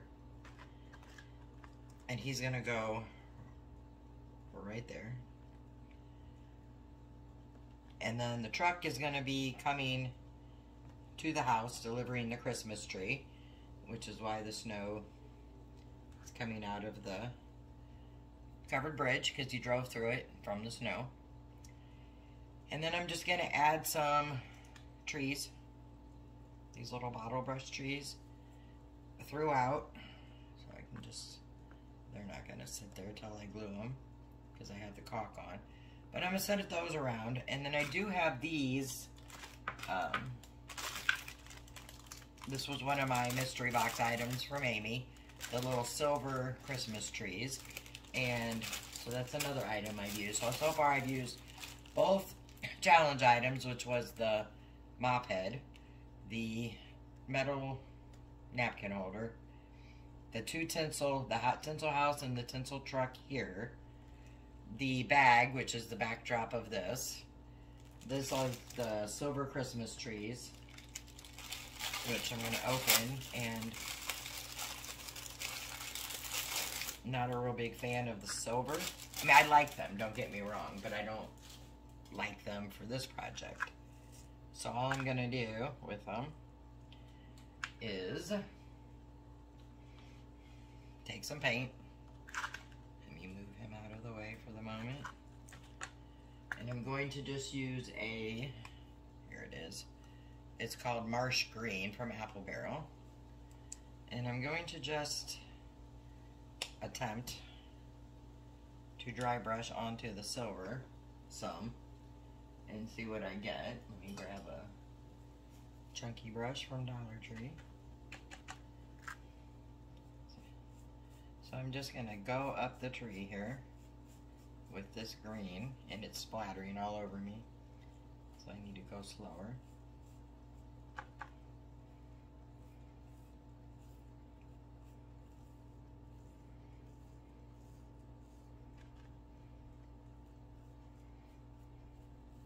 So I'm just going to take the trees and add some of that green. So it's still kind of silvery and green, but I think it tones down the silver enough for me. And then I'm just going to glue these down on my little diorama here.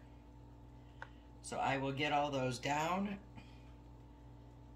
and show you a picture of the finished result, and then I will be moving on to DIY number 2.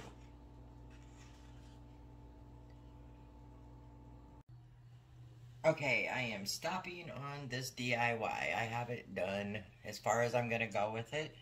I could keep going, but then this would never come out. So I'm going to take the camera down and kind of give you a close-up, and then at the end of the video I will show it on display.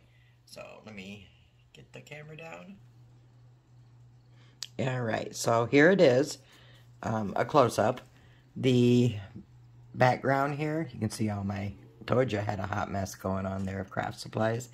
Anyway, so here is the bag that was in my box, the mop head piece, I cut it down, which was one of my challenge items, outlining the frame of the backdrop. I have, this is the covered bridge, which the napkin holder is underneath it. It's the frame for the building, which you see that in the video. I see a glue string there. I have this fake snow on top of it. I have some trees, some rocks, some moss here. And then the truck here, this was the tinsel truck that I redid, and I put some twine around the tree to look like it was bundled there. And he's not glued down yet because I wanted to show you that I put some snow on the wheels because he looks supposed to look like he's driving in the snow. And then this is this tinsel truck. This was the tinsel house right there that I redid. Some little trees. And then over here is one of the silver trees that she had sent me that I painted green. I put some snow on it. This is another one over here.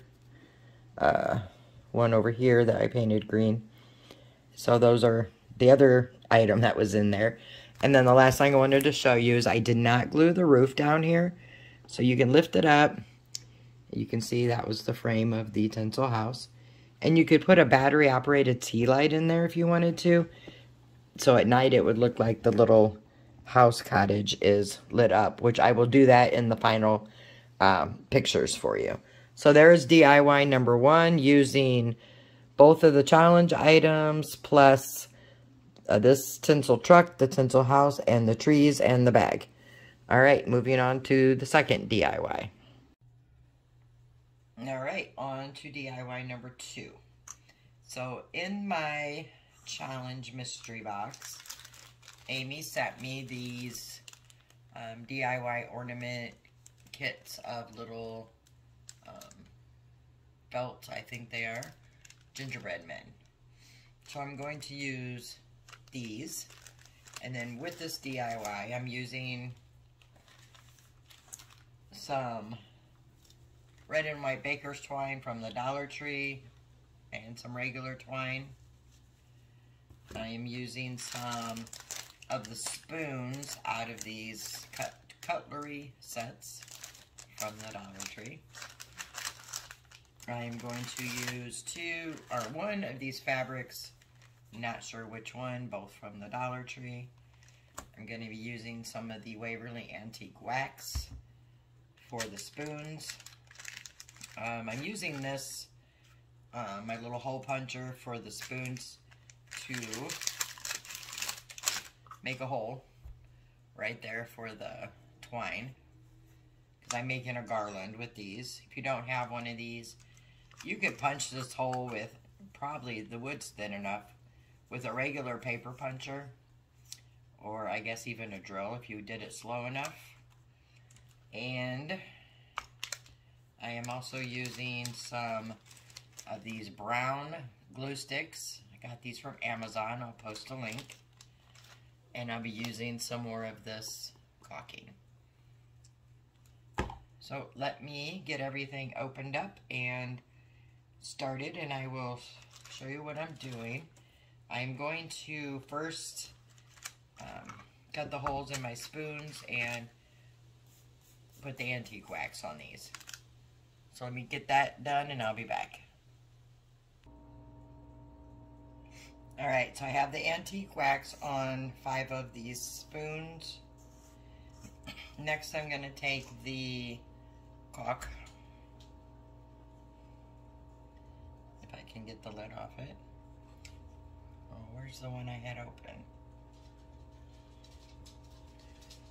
Oh, right here. No, that's not it either. Oh my goodness. Well, I can't find the open one, so.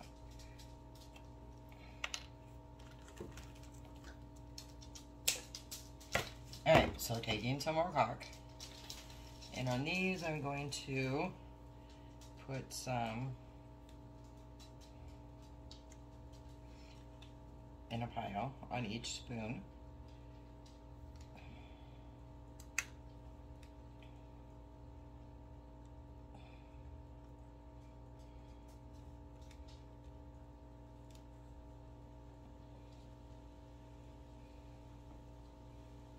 You may need to put more. I'm getting them on here and then I'm gonna kind of fluff them. If you can fluff caulk, that is. Okay. Grab a popsicle stick. And what I want to do here is kind of fluff it around. So I want it to resemble whipped cream.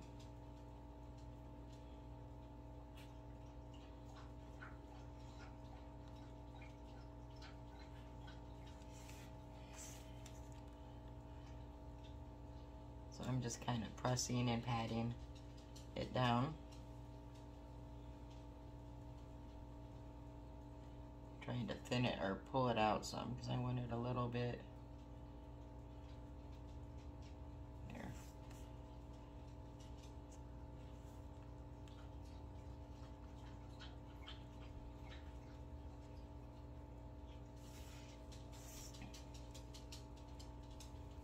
So I want it to just look like I took some cream, whipped cream, and just put it on the spoon.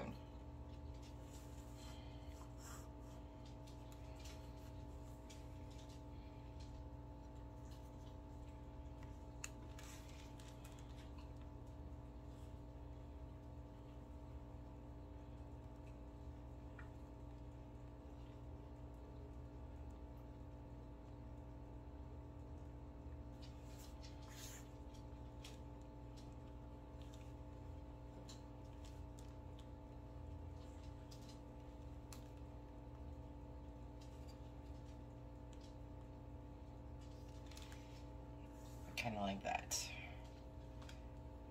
What I don't like is these,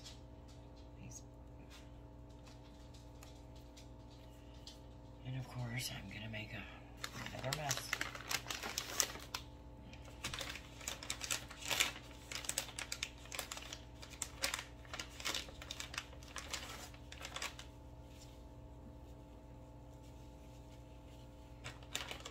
Yeah, I should definitely buy stock in baby wipes. I'm just going to kind of clean up the little pieces that, because it really doesn't matter, but me being me, it's going to bug me, so good enough. And then, while this is going to be drying, I'm going to take some of this brown glue stick here.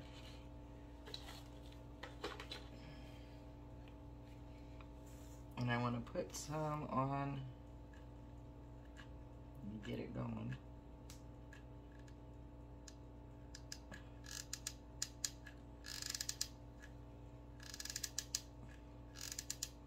It's not super hot yet.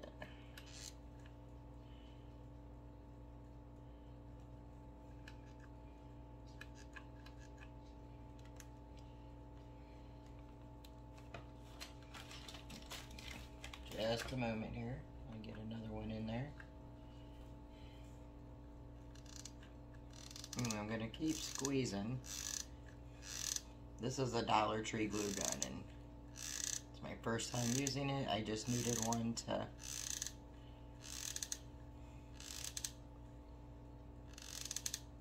put my brown glue stick in.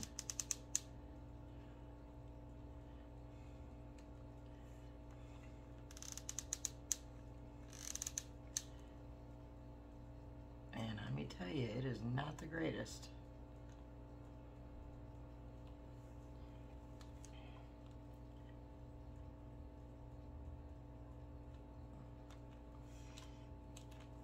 In fact, I'm really not impressed whatsoever with it.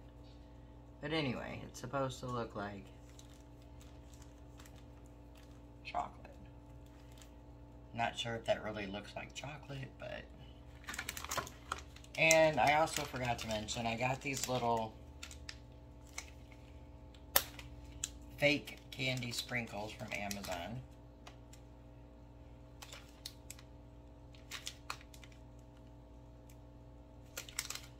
And of course I can't get them open, so hold on.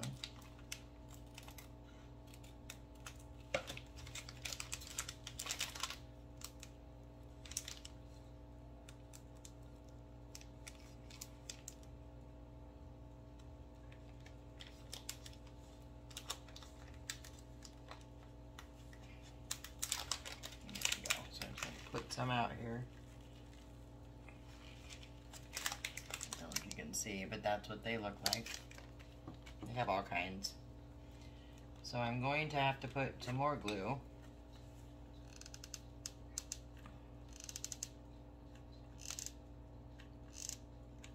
That works better now that it's getting hot. Okay. And then I'm just going to take some of the sprinkles and put them on here.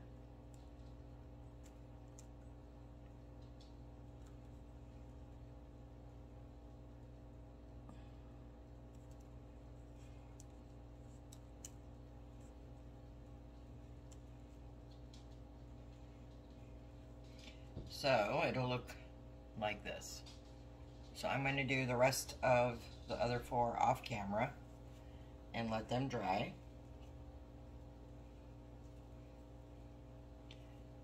And I will be back when those are done. Alright, so moving on to these gingerbread. The picture shows us cute little gingerbread pieces and everything.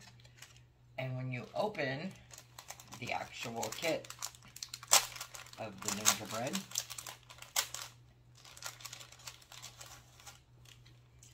you get this, a string and some squares of felt.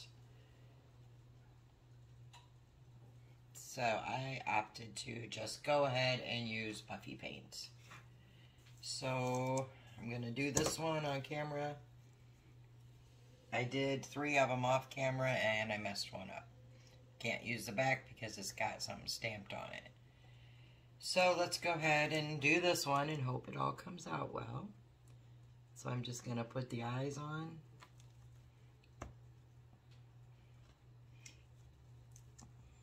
Put the mouth.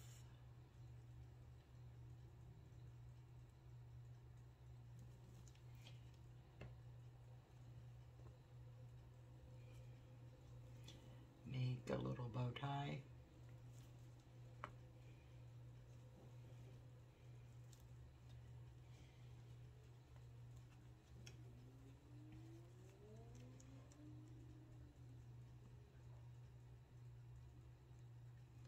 And you can obviously do things any way you choose.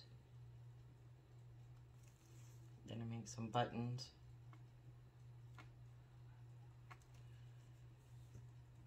And just take the white and make the frosting looking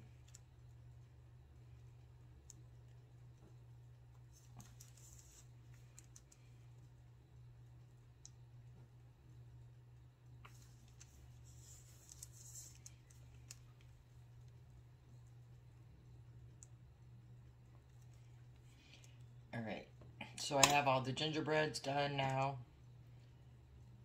And they're going to take a little while to dry because I use puffy paint. And the caulk on our spoons is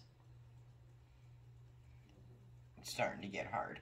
So I'm going to let these dry and then come back and we'll put our garland together. Alright, so the gingerbread puffy paint is, for the most part, completely dry. So we're going to put the garland together, and then I had these 2 fabrics from Dollar Tree, and I'm going to go with this one because I like the red and green more. It's going to be a ripped, tied up fabric, and it was already open. So what I'm going to do for those is open up the fabric and just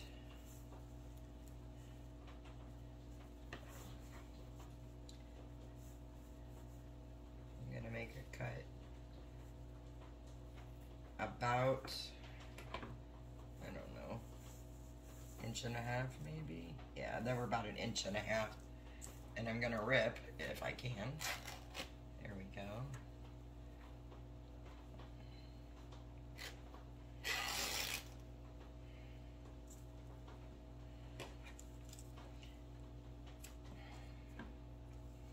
So I can get some, trying to get them kind of raggedy looking strips, but this right here is on. That's fine. And I'm going to cut the little piece off the end there. So that gave me one. Hang on.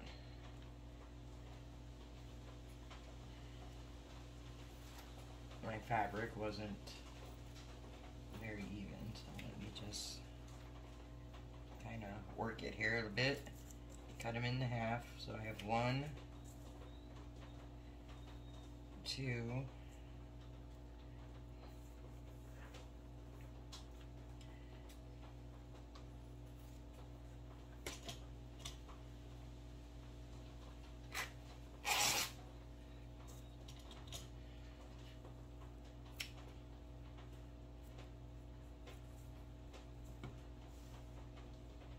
just pulling off these extra long strings from it. In the end. So 1, 2, 3, 4.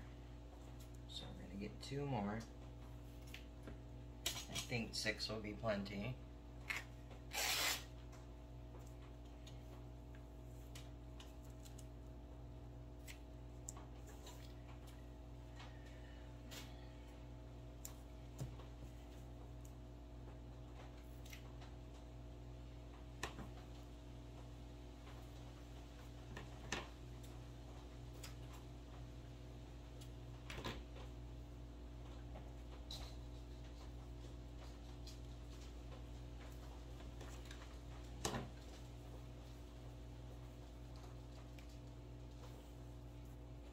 I thought about using burlap for these, but I kind of wanted the color, so let's see what we get. So I'm going to take some regular twine, but I'm not going to cut it off. I'm going to work with it until I get it where I want it. Then I'll cut the end when I'm done. Alright, so for this DIY, the gingerbread men are the only things I'm using from the box. So that's what's coming out of the mystery box. So I want to leave about 10 inches to start. And I'm just going to take my piece of fabric first, and I'm going to tie it around the twine.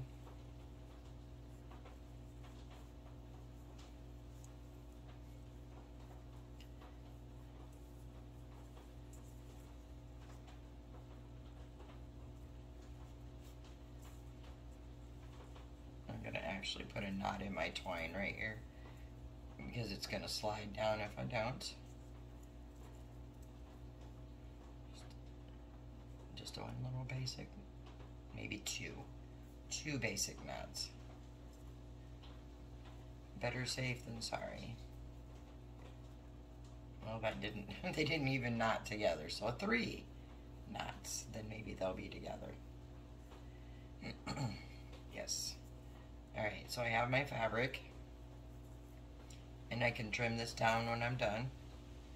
So I have the fabric here.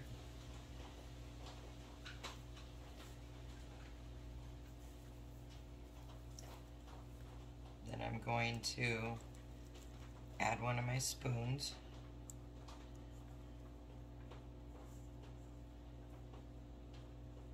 And these I just used the red and white baker's twine, and I added a little bow right there. And I'm going to put this on next, and I'm just going to tie him on with the string, with the baker's twine, about 2 inches, maybe not even that far. Yeah, not that far. Let me tell you in just a sec here. Okay, well, this is going to get on my nerves. Let me tape that side while I work. So I'm going to decide how long I want the spoon to hang, which I think about right here is good. And I'm just going to knot this on.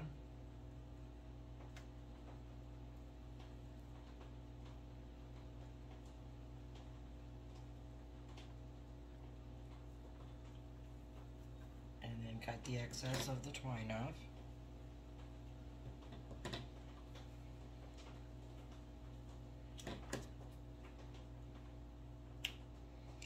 Okay, so then I'm going to move down, take the tape off, and give myself a little more room.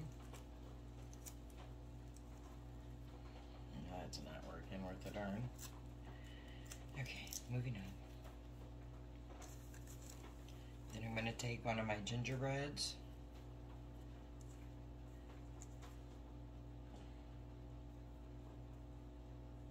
Trying to decide if I want to put a piece of fabric in between the gingerbreads and the spoons, which I kind of think I do. Yeah, so I'm going to put another piece of fabric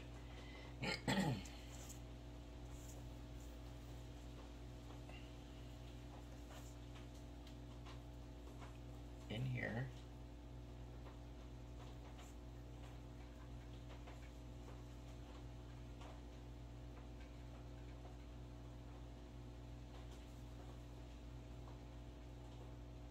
Slide them down so they're about even in length of how far they're apart. There we go.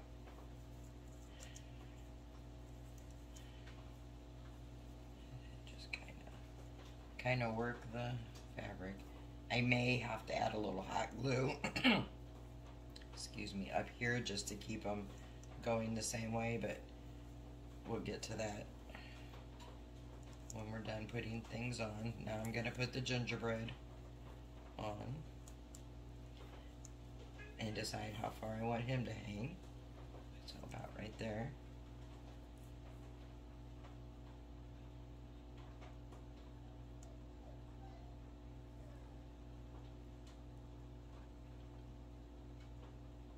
Alright, and trim him down.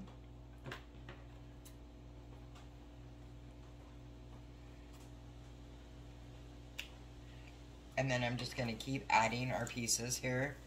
I'm going to add another fabric, then a spoon, a fabric, a gingerbread, till I have all of them on the twine. And then I will come back and show you what it looks like when I'm done. Alright, so here is the garland. I do not have a fireplace, so I'm just having to hang it here on my entertainment center. But here it is. I think that came out absolutely super cute. Alright, guys, now we're going to move on to video number 3. Alright, guys, so here's what I have left from the mystery box. I have a snow globe, wooden from right there. I have a snowflake ornament, and I have a house sign. So what I'm going to do for each one of these, this one I'm going to use a free printable on. This one I'm going to actually take all this down and put some antique wax and some dry brushing, and this one's going to go behind the diorama with the covered bridge, the house, and the truck. And this is going to be a snowman. So we're going to start with this one, because it's the easiest one to do, I think. I hope. So let's cut this twine off, pull the bow off. I actually like that bow, I might save it. And don't know how easy this is going to come off. And it broke. But we might save this too. You never know. Now hopefully I can get the rest of this off without breaking it.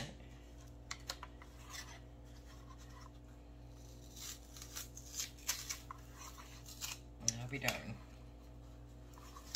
It's coming off.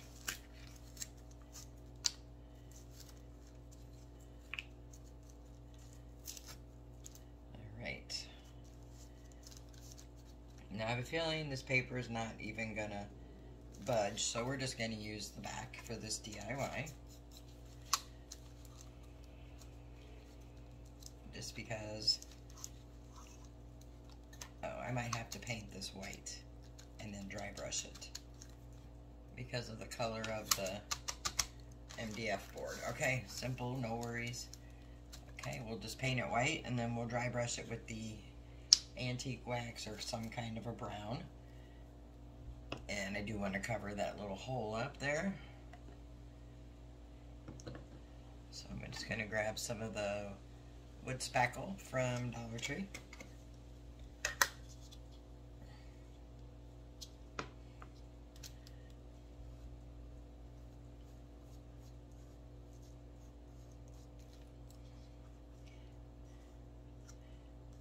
Now, if this was something I was selling or giving away, I would finish both sides of it. But this is part of the DIY from the challenge box, and I am actually just going to keep this one at home and use it for my Christmas display. And I may end up using some of the pieces from the diorama in some of my miniature builds.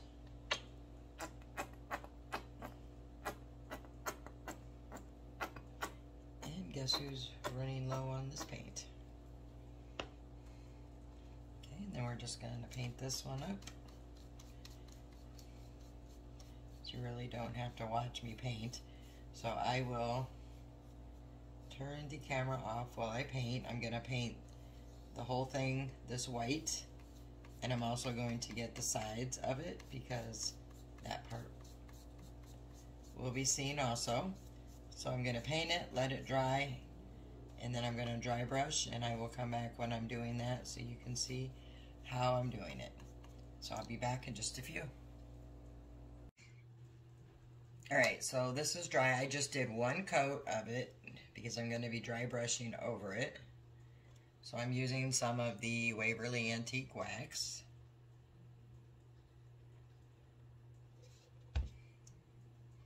And then I'm going to use one of these little chippy brushes. I think they're called chunky brushes from the Dollar Tree. And I'm going to get some on my brush and then dab most of it off. And I'm going to start with the edges. And all I'm going to do is, I do this in a lot of my videos, but for anybody that hasn't seen it yet, I will show you again. I just go along those edges of whatever I'm dry brushing.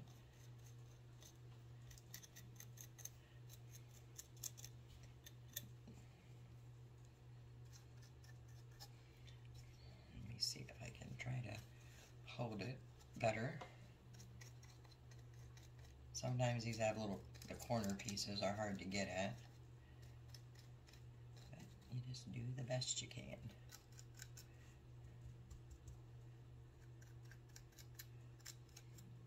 Just trying to give it a kind of an old, worn, rustic look there. I mean, so many people I've seen on YouTube, they do this different. They use different brushes. I find these brushes work perfectly fine for how I'm doing it, or how I like to do it. It achieves the look I'm looking for.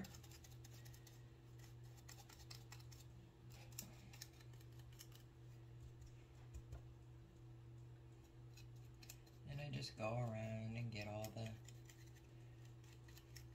edges the best I can, and these do not by any way, shape, or form have to be perfect, because we're not looking for perfection. We're looking for something that looks like it's kind of been out in the elements, just getting worn, kind of dirty, kind of ragged looking. That's what I do. When I dry brush, that's what I'm looking for. And plus it gives it a little, I guess, like a little, what's the word I'm looking for? Border. Kind of helps the piece stand out more instead of just being like a stark white.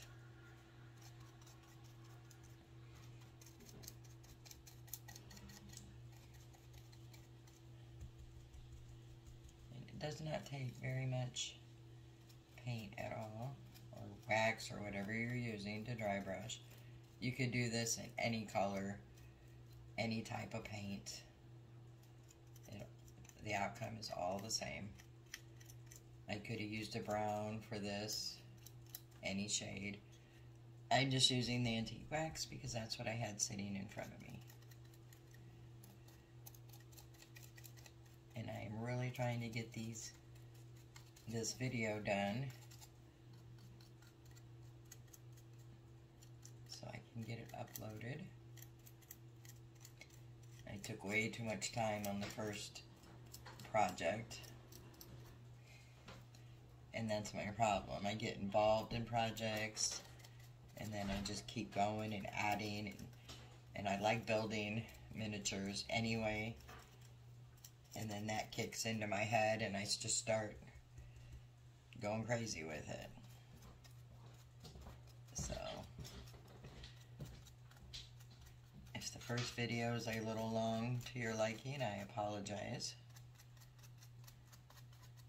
But also, if you really want to see the techniques and how I did it, you know, it's all there in the video. So for those that aren't interested in learning those, simply just skip ahead. And those that are, the option is there to watch it.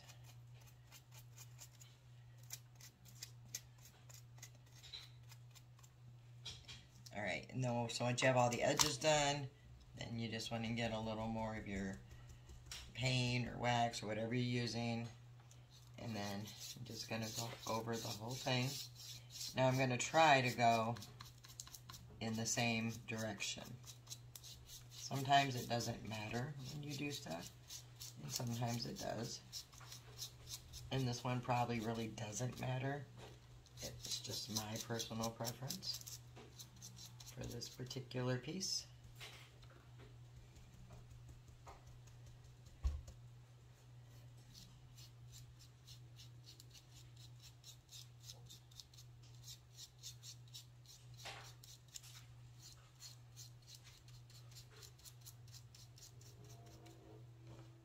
Another cute idea, because we're putting this behind the diorama I did with the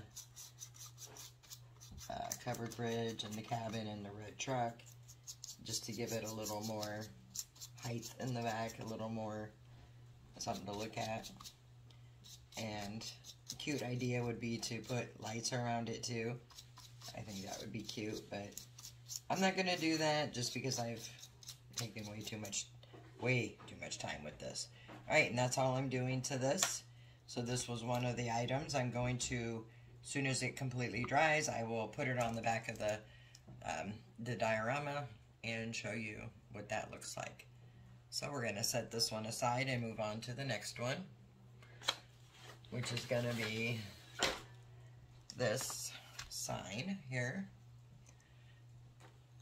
And I've already traced the house out here, kind of on the size of where it's going to fit on this. So I'm going to grab my paper trimmer. Let me grab it. Hold on.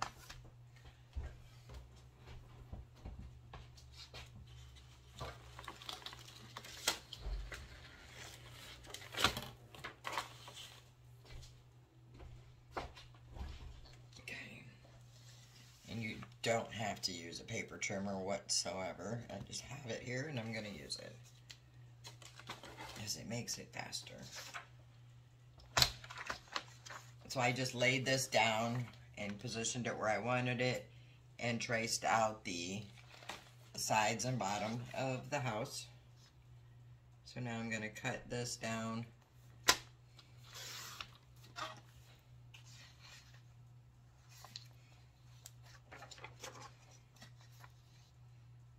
I just got antique wax all over that. Guess I'll be dry brushing this too. That's what I get for not washing my hands. In fact, I'm going to pause it and go wash them. Okay. So there goes to show that when mistakes are made or something happens that you're not happy with, like smearing that on there because I didn't take the time to wash my hand, then it's an easy fix, really. You can just decide to dry brush over the paper once it's down and dry. Super easy fix, or you can reprint whatever you feel like doing. Alright, so now I'm going to cut the bottom, and then I'm going to show you how I'm going to get that top piece laid in there.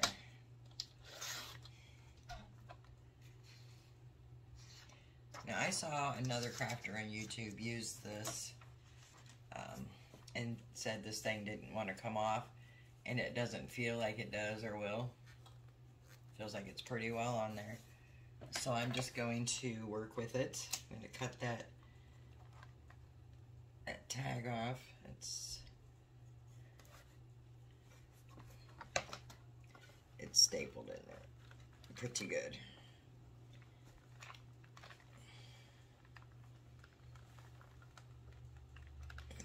Too good for me to pull off.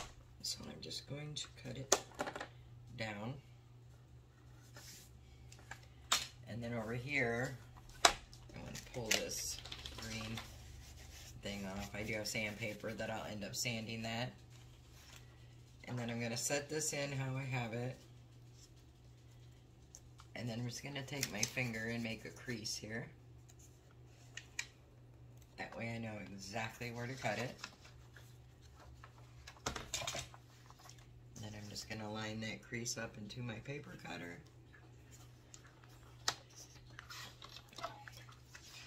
And cut it down. And you could do this with scissors just as easy as using a paper cutter, so use what you have.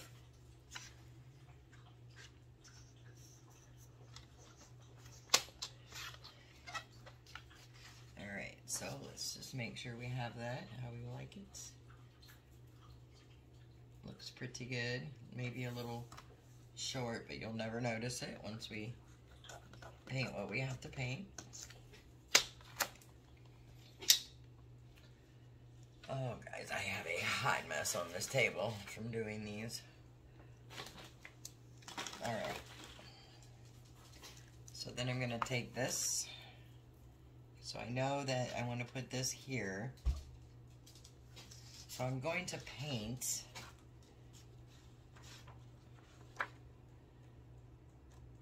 just the upper half of this. And I'm going to paint the chimney. Not that I don't like the buffalo check, it's just not going with what I'm doing. So let me grab a piece of sandpaper to get this glue off.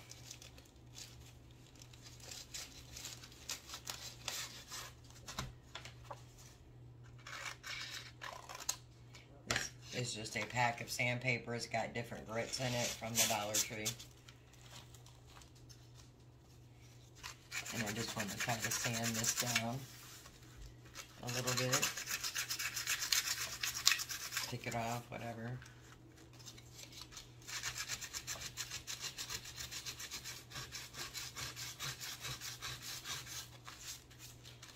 Just try to get it even and flat.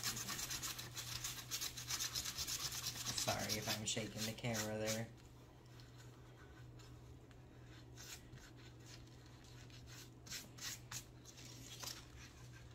A lot of it will kind of just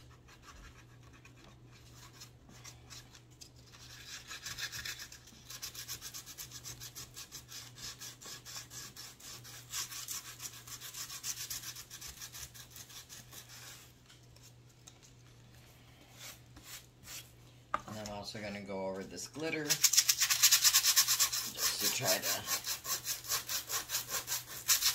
get it flattened out a little more.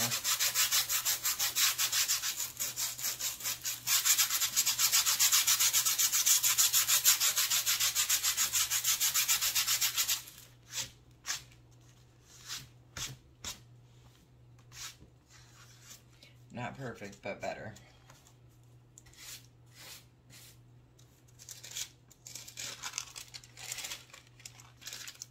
Okay, now I'm just going to go ahead and paint up here.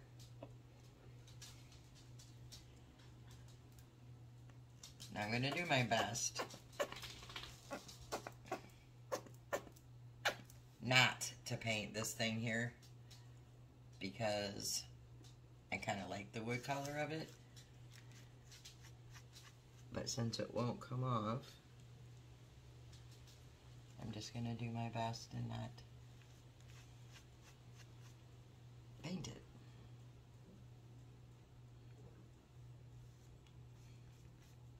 but I do want to get up to the edge.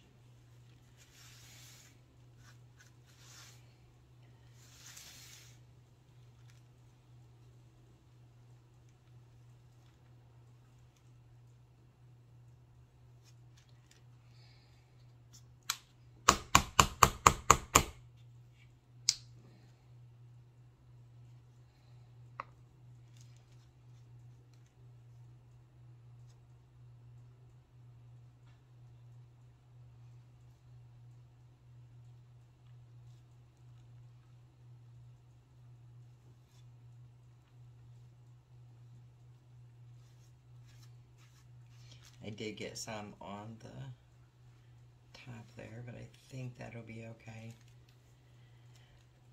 Excuse me. And then I'm going to go ahead and also give this one a light coat because the printable I'm using is white. And I don't want this red to come through.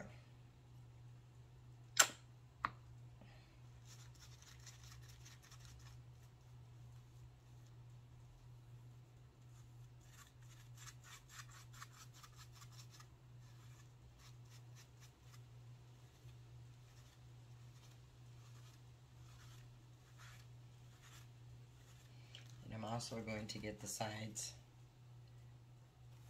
of the house part.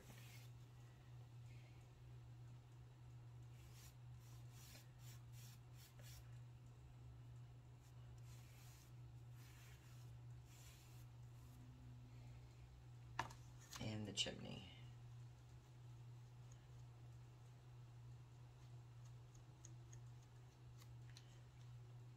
And I do want to get the sides of the chimney also.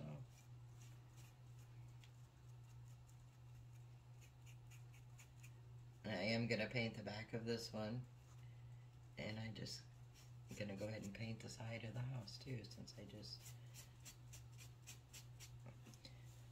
Okay. I think I'm going to end up having to paint over this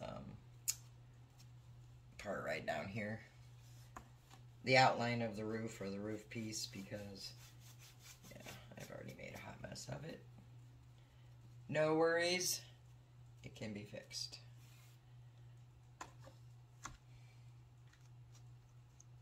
Alright, so I'm going to dry this.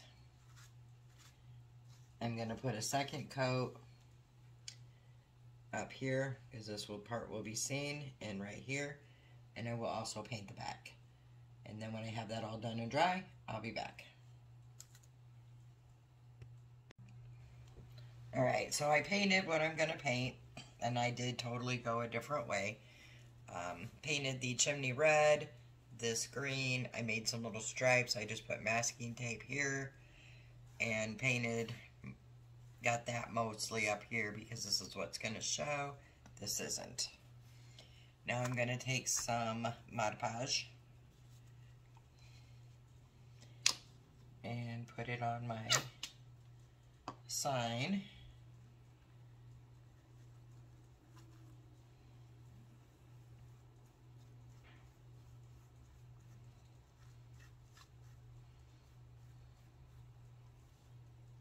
So a little tip that I picked up here doing these is in order to try, note I say try, to keep my paper from wrinkling so much is I wet my sponge and then wring it out before I put the Mod Podge on, and it kind of waters it down some. So we'll see if it works for us. I'm going to take my little sign.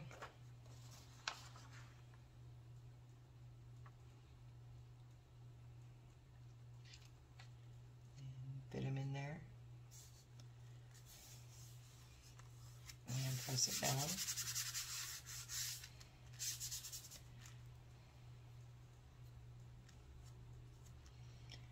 And I'm just going to use my fingers to go around everything. Make sure I have all of the air bubbles out.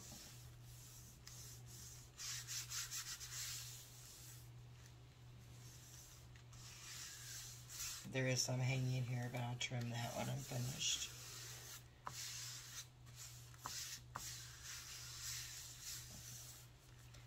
I'm going to put a layer over the top and dry it.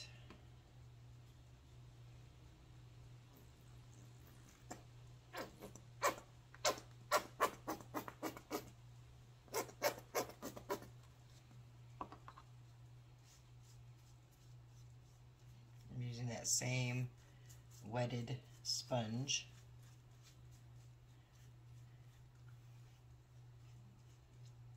And I'm just going ahead and take it over the paint as well as the paper.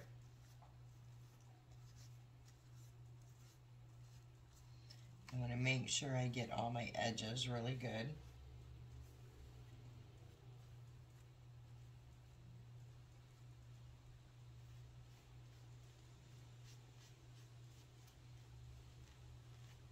I'm just taking it over the painted part too.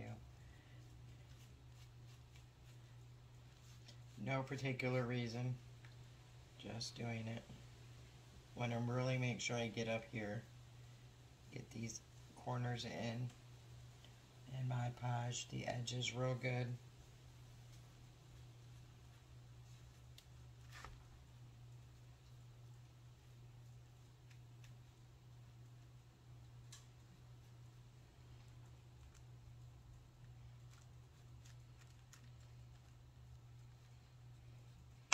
Just going to take my finger and run it along these edges to make sure everything is nice and stuck. Okay, I'm going to let this dry and then I'll be back and we'll finish up this sign. Okay, so this is dry. Now I'm going to dry brush on it only because of this smear I made earlier with the antique wax right there. So I'm going to just get some wax. And I will do the edges on here. I was going to do them in red, but I think it's to make it kind of coordinate a little better, I'm going to do it here in the wax.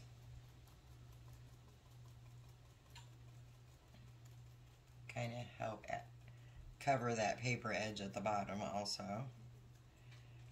And it'll give it a little bit of rustic. And I just want to tell you, it still did wrinkle some.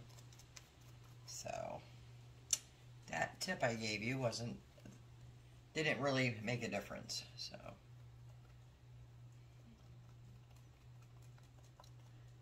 but we never know things until we try them. So I'm doing the edges around.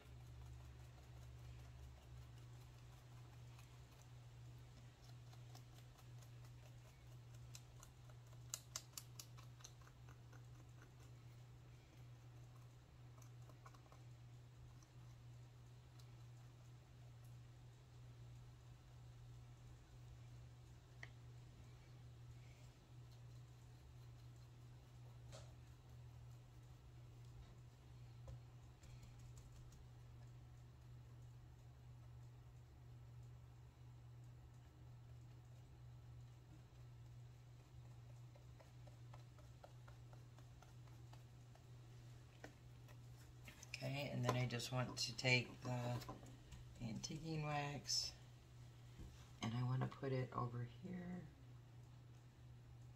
and then just kind of brush it into the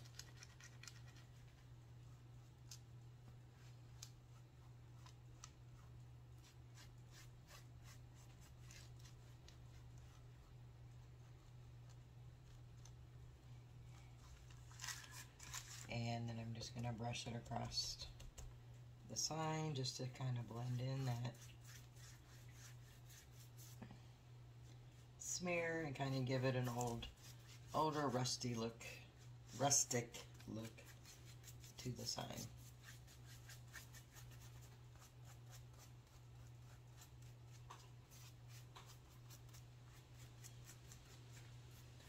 If you don't like this look, you can completely leave this part out.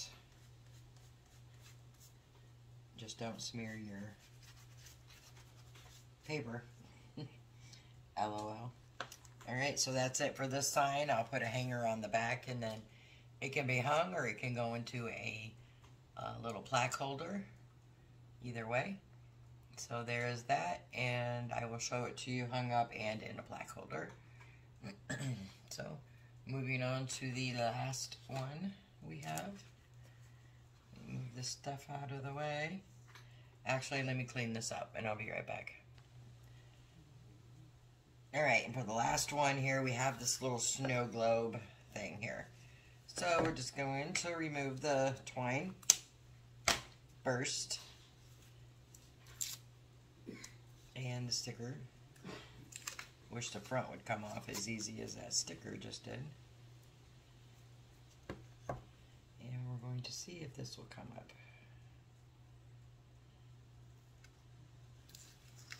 I'll be darned, it's coming up. Well, maybe I spoke too soon.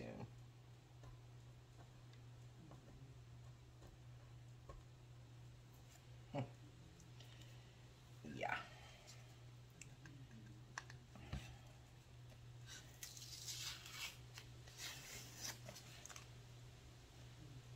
I really hate these to get them off. They are a pain and you know what. So let's grab that sandpaper, wherever I put it, and give this a quick sand.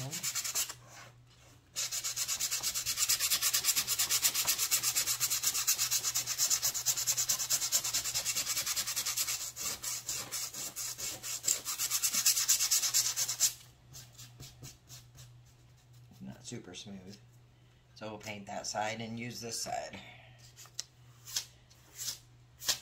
Alright, so to make this an easy peasy DIY, we're going to take some popsicle sticks and I'm going to just cut the ends on here. Try to get them as straight as I can.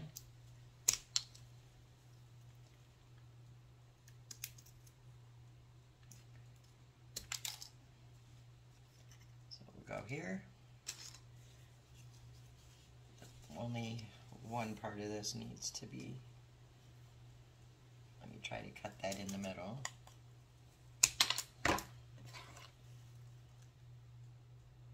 You gotta cut them down more. I can actually go this way.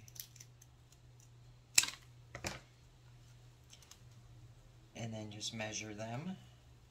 So I think we'll need 4. So let me just put the pencil.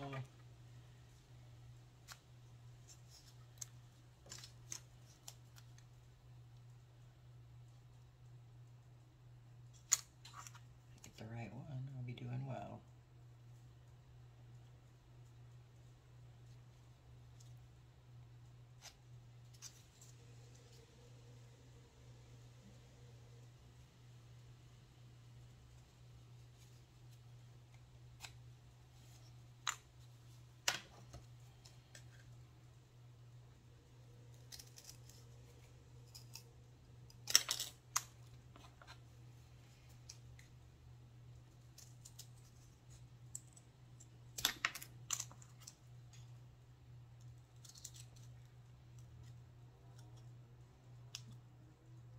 So we used 1, 2, 3 popsicle sticks.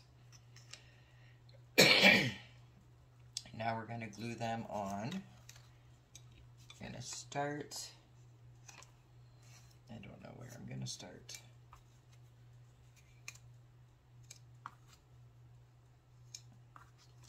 I'm going to put these on here first.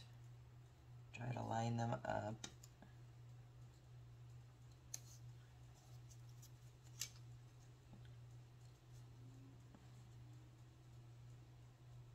So we want them about the same on each side. That looks good. Whoops. So I'm just going to make a little line so I know where to glue approximately. And I'm just going to take that hot glue and run it on my stick there. Start with this one here. And the next one I'm going to line it up at the top, like that, press it in, same there, and there.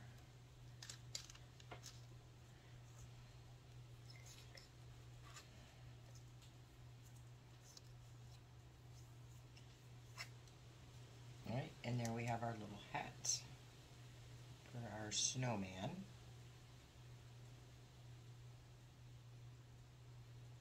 And I'm thinking now that I may want to put some more on. Let me see. Let me just see for a minute.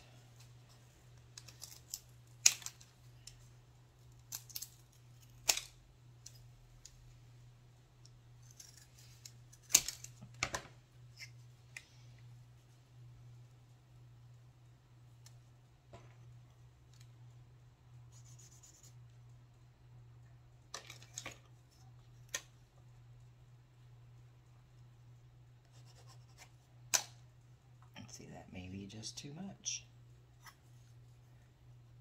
I think we'll just leave it as is.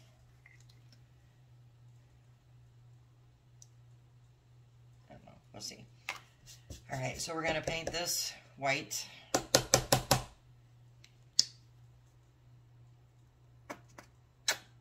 If I can get enough paint.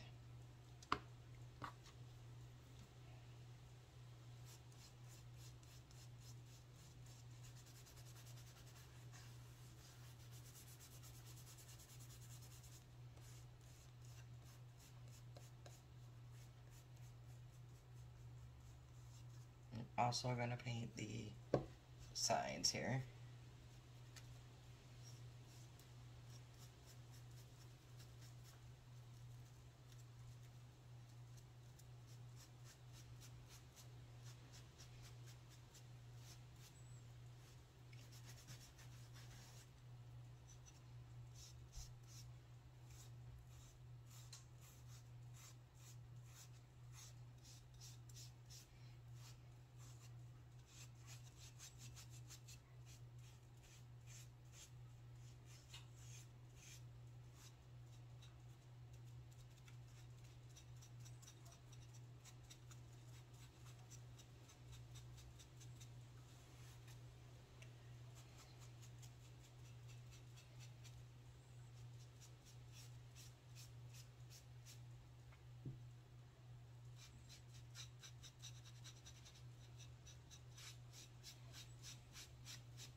This is going to need one more coat on the top.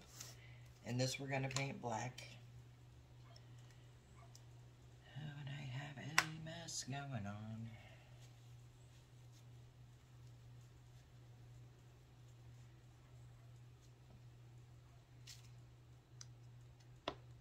And of course I have to find the black. Okay, guys, let me go find the black. Alright, so I have the Snow Glow painted white. I did 3 coats. And I have the hat painted black. So what I'm doing now is taking just some of the same fabric I used on the garland. And I'm going to cut it down about 2 inches. 1.5 inches, something like that. No specific measurement, just kind of eyeballing it. Okay, and that's going to be the scarf. And then I need a piece to go around my hat.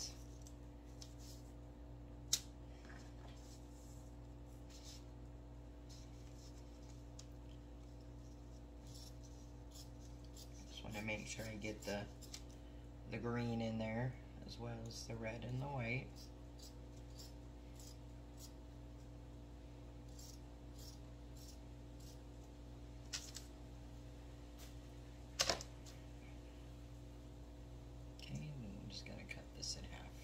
Already cut in half. Even better. And then all I'm gonna do for this to make it nice and clean looking, let me grab a glue stick before I start, is I'm just gonna run a small little bead of glue right down here. And I'm gonna fold this over. Trying to, there we go, line it up. Not perfect, but kind of want my green, I want the green to show. as well as the red and white. I'm going to do the same thing here.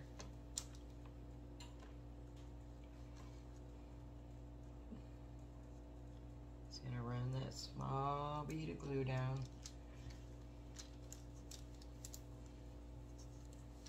And fold the side over.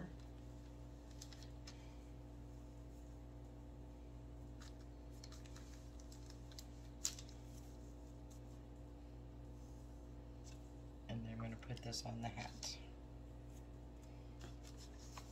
So I'm going to run a bead of glue right above where the long popsicle stick is. Line that up right on top.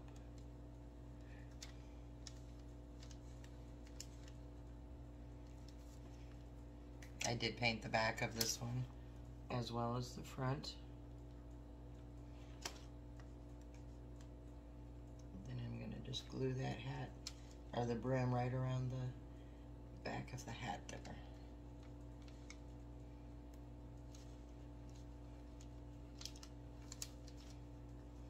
Okay, so we have that. And then on the scarf,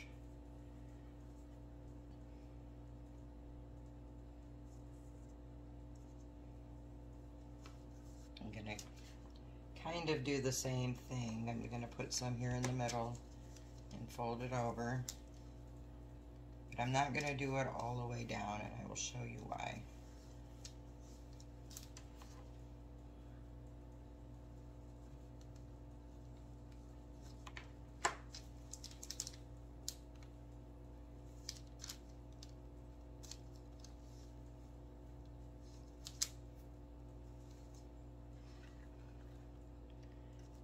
So I want the scarf to go here around his neck,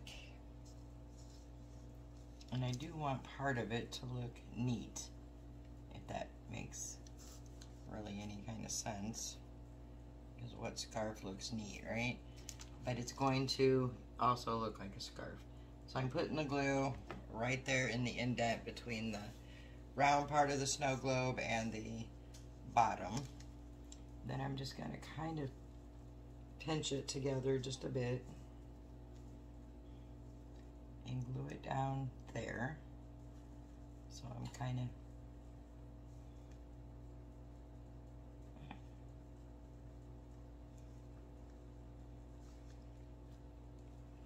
then I'm going to take this side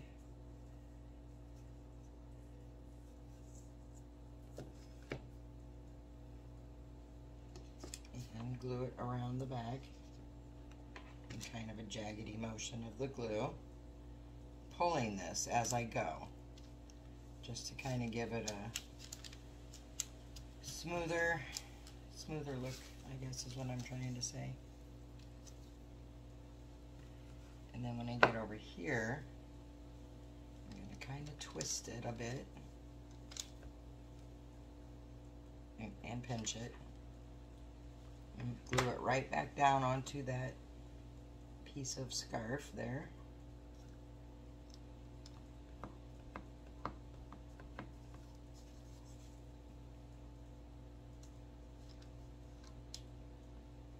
And the same thing with this one, but I'm going to glue it down to the corner and pinch it too a little bit.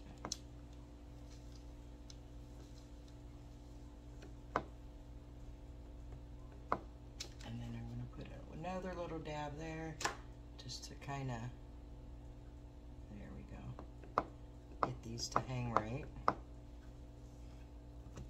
Okay. Then I'm going to cut off this bottom white piece.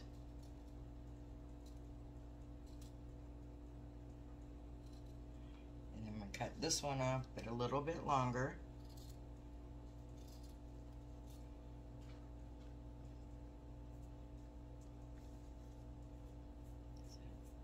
And then I'm gonna just cut up the ends to make the little, let me grab my fabric scissors.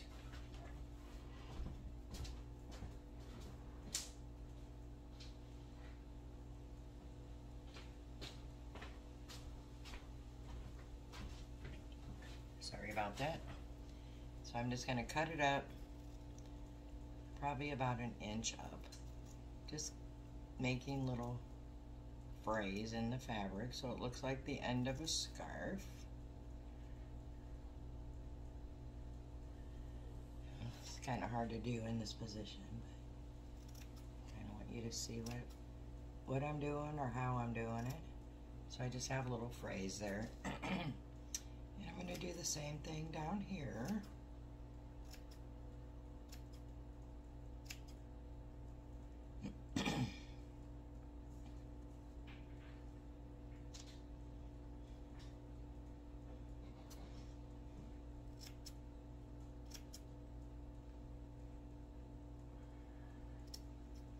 Okay, so he just has little frays on his cute little scarf there. Next, I'm going to put the hat on before I do the face. So we're going to go about right there. Put some glue on his head and put his hat down at an angle, like so. And then I'm going to use puffy paint for his face.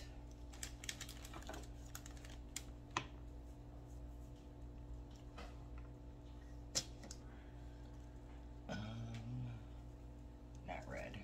I need orange. Sorry for sticking my arm.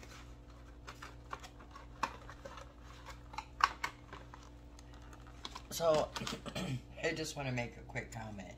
If you notice, the sweatshirt I like to wear when I'm crafting, as well as my favorite red flannel, this is like the most ungodly, grossest color green ever. And it's an old sweatshirt from where I work at that we don't use anymore, which I'm so thankful for. But I use it to craft because I could care less what gets on it at this point. So I don't want you to think that I just love this color green. Alright, that's all. Moving on. I'm going to get the black puffy paint. And I hope I can get these on right. I almost want to draw them on first. But I'm just, yeah, I'm gonna, I don't know, guys. I'm horrible at matching things up. So let me just kind of see if I can draw something.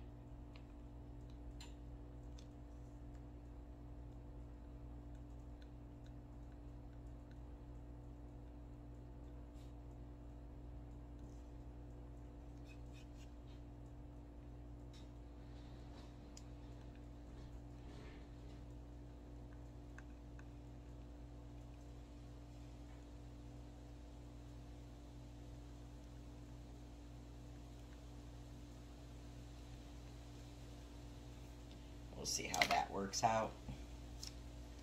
So I'm going to attempt here not to have a squirt out of the puffy paint.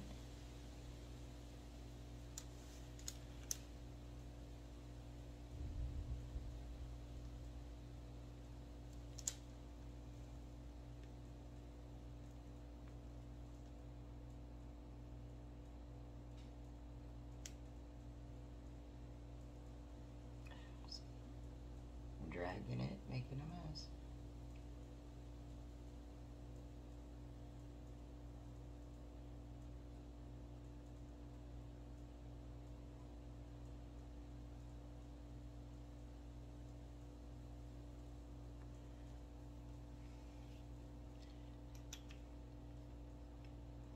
Let me see if I can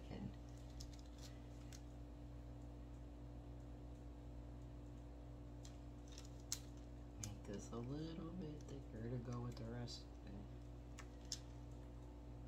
Well, I don't know. I think I should just stop while I'm ahead. And then I want to get the orange for the nose. You squirt some of this one out because it's the first time. Let's see. See, it was going to squirt out on my project.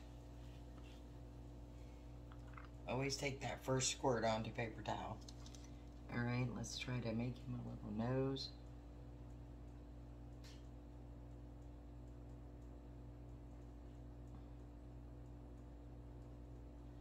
Alright, I'm going to stop while I am ahead.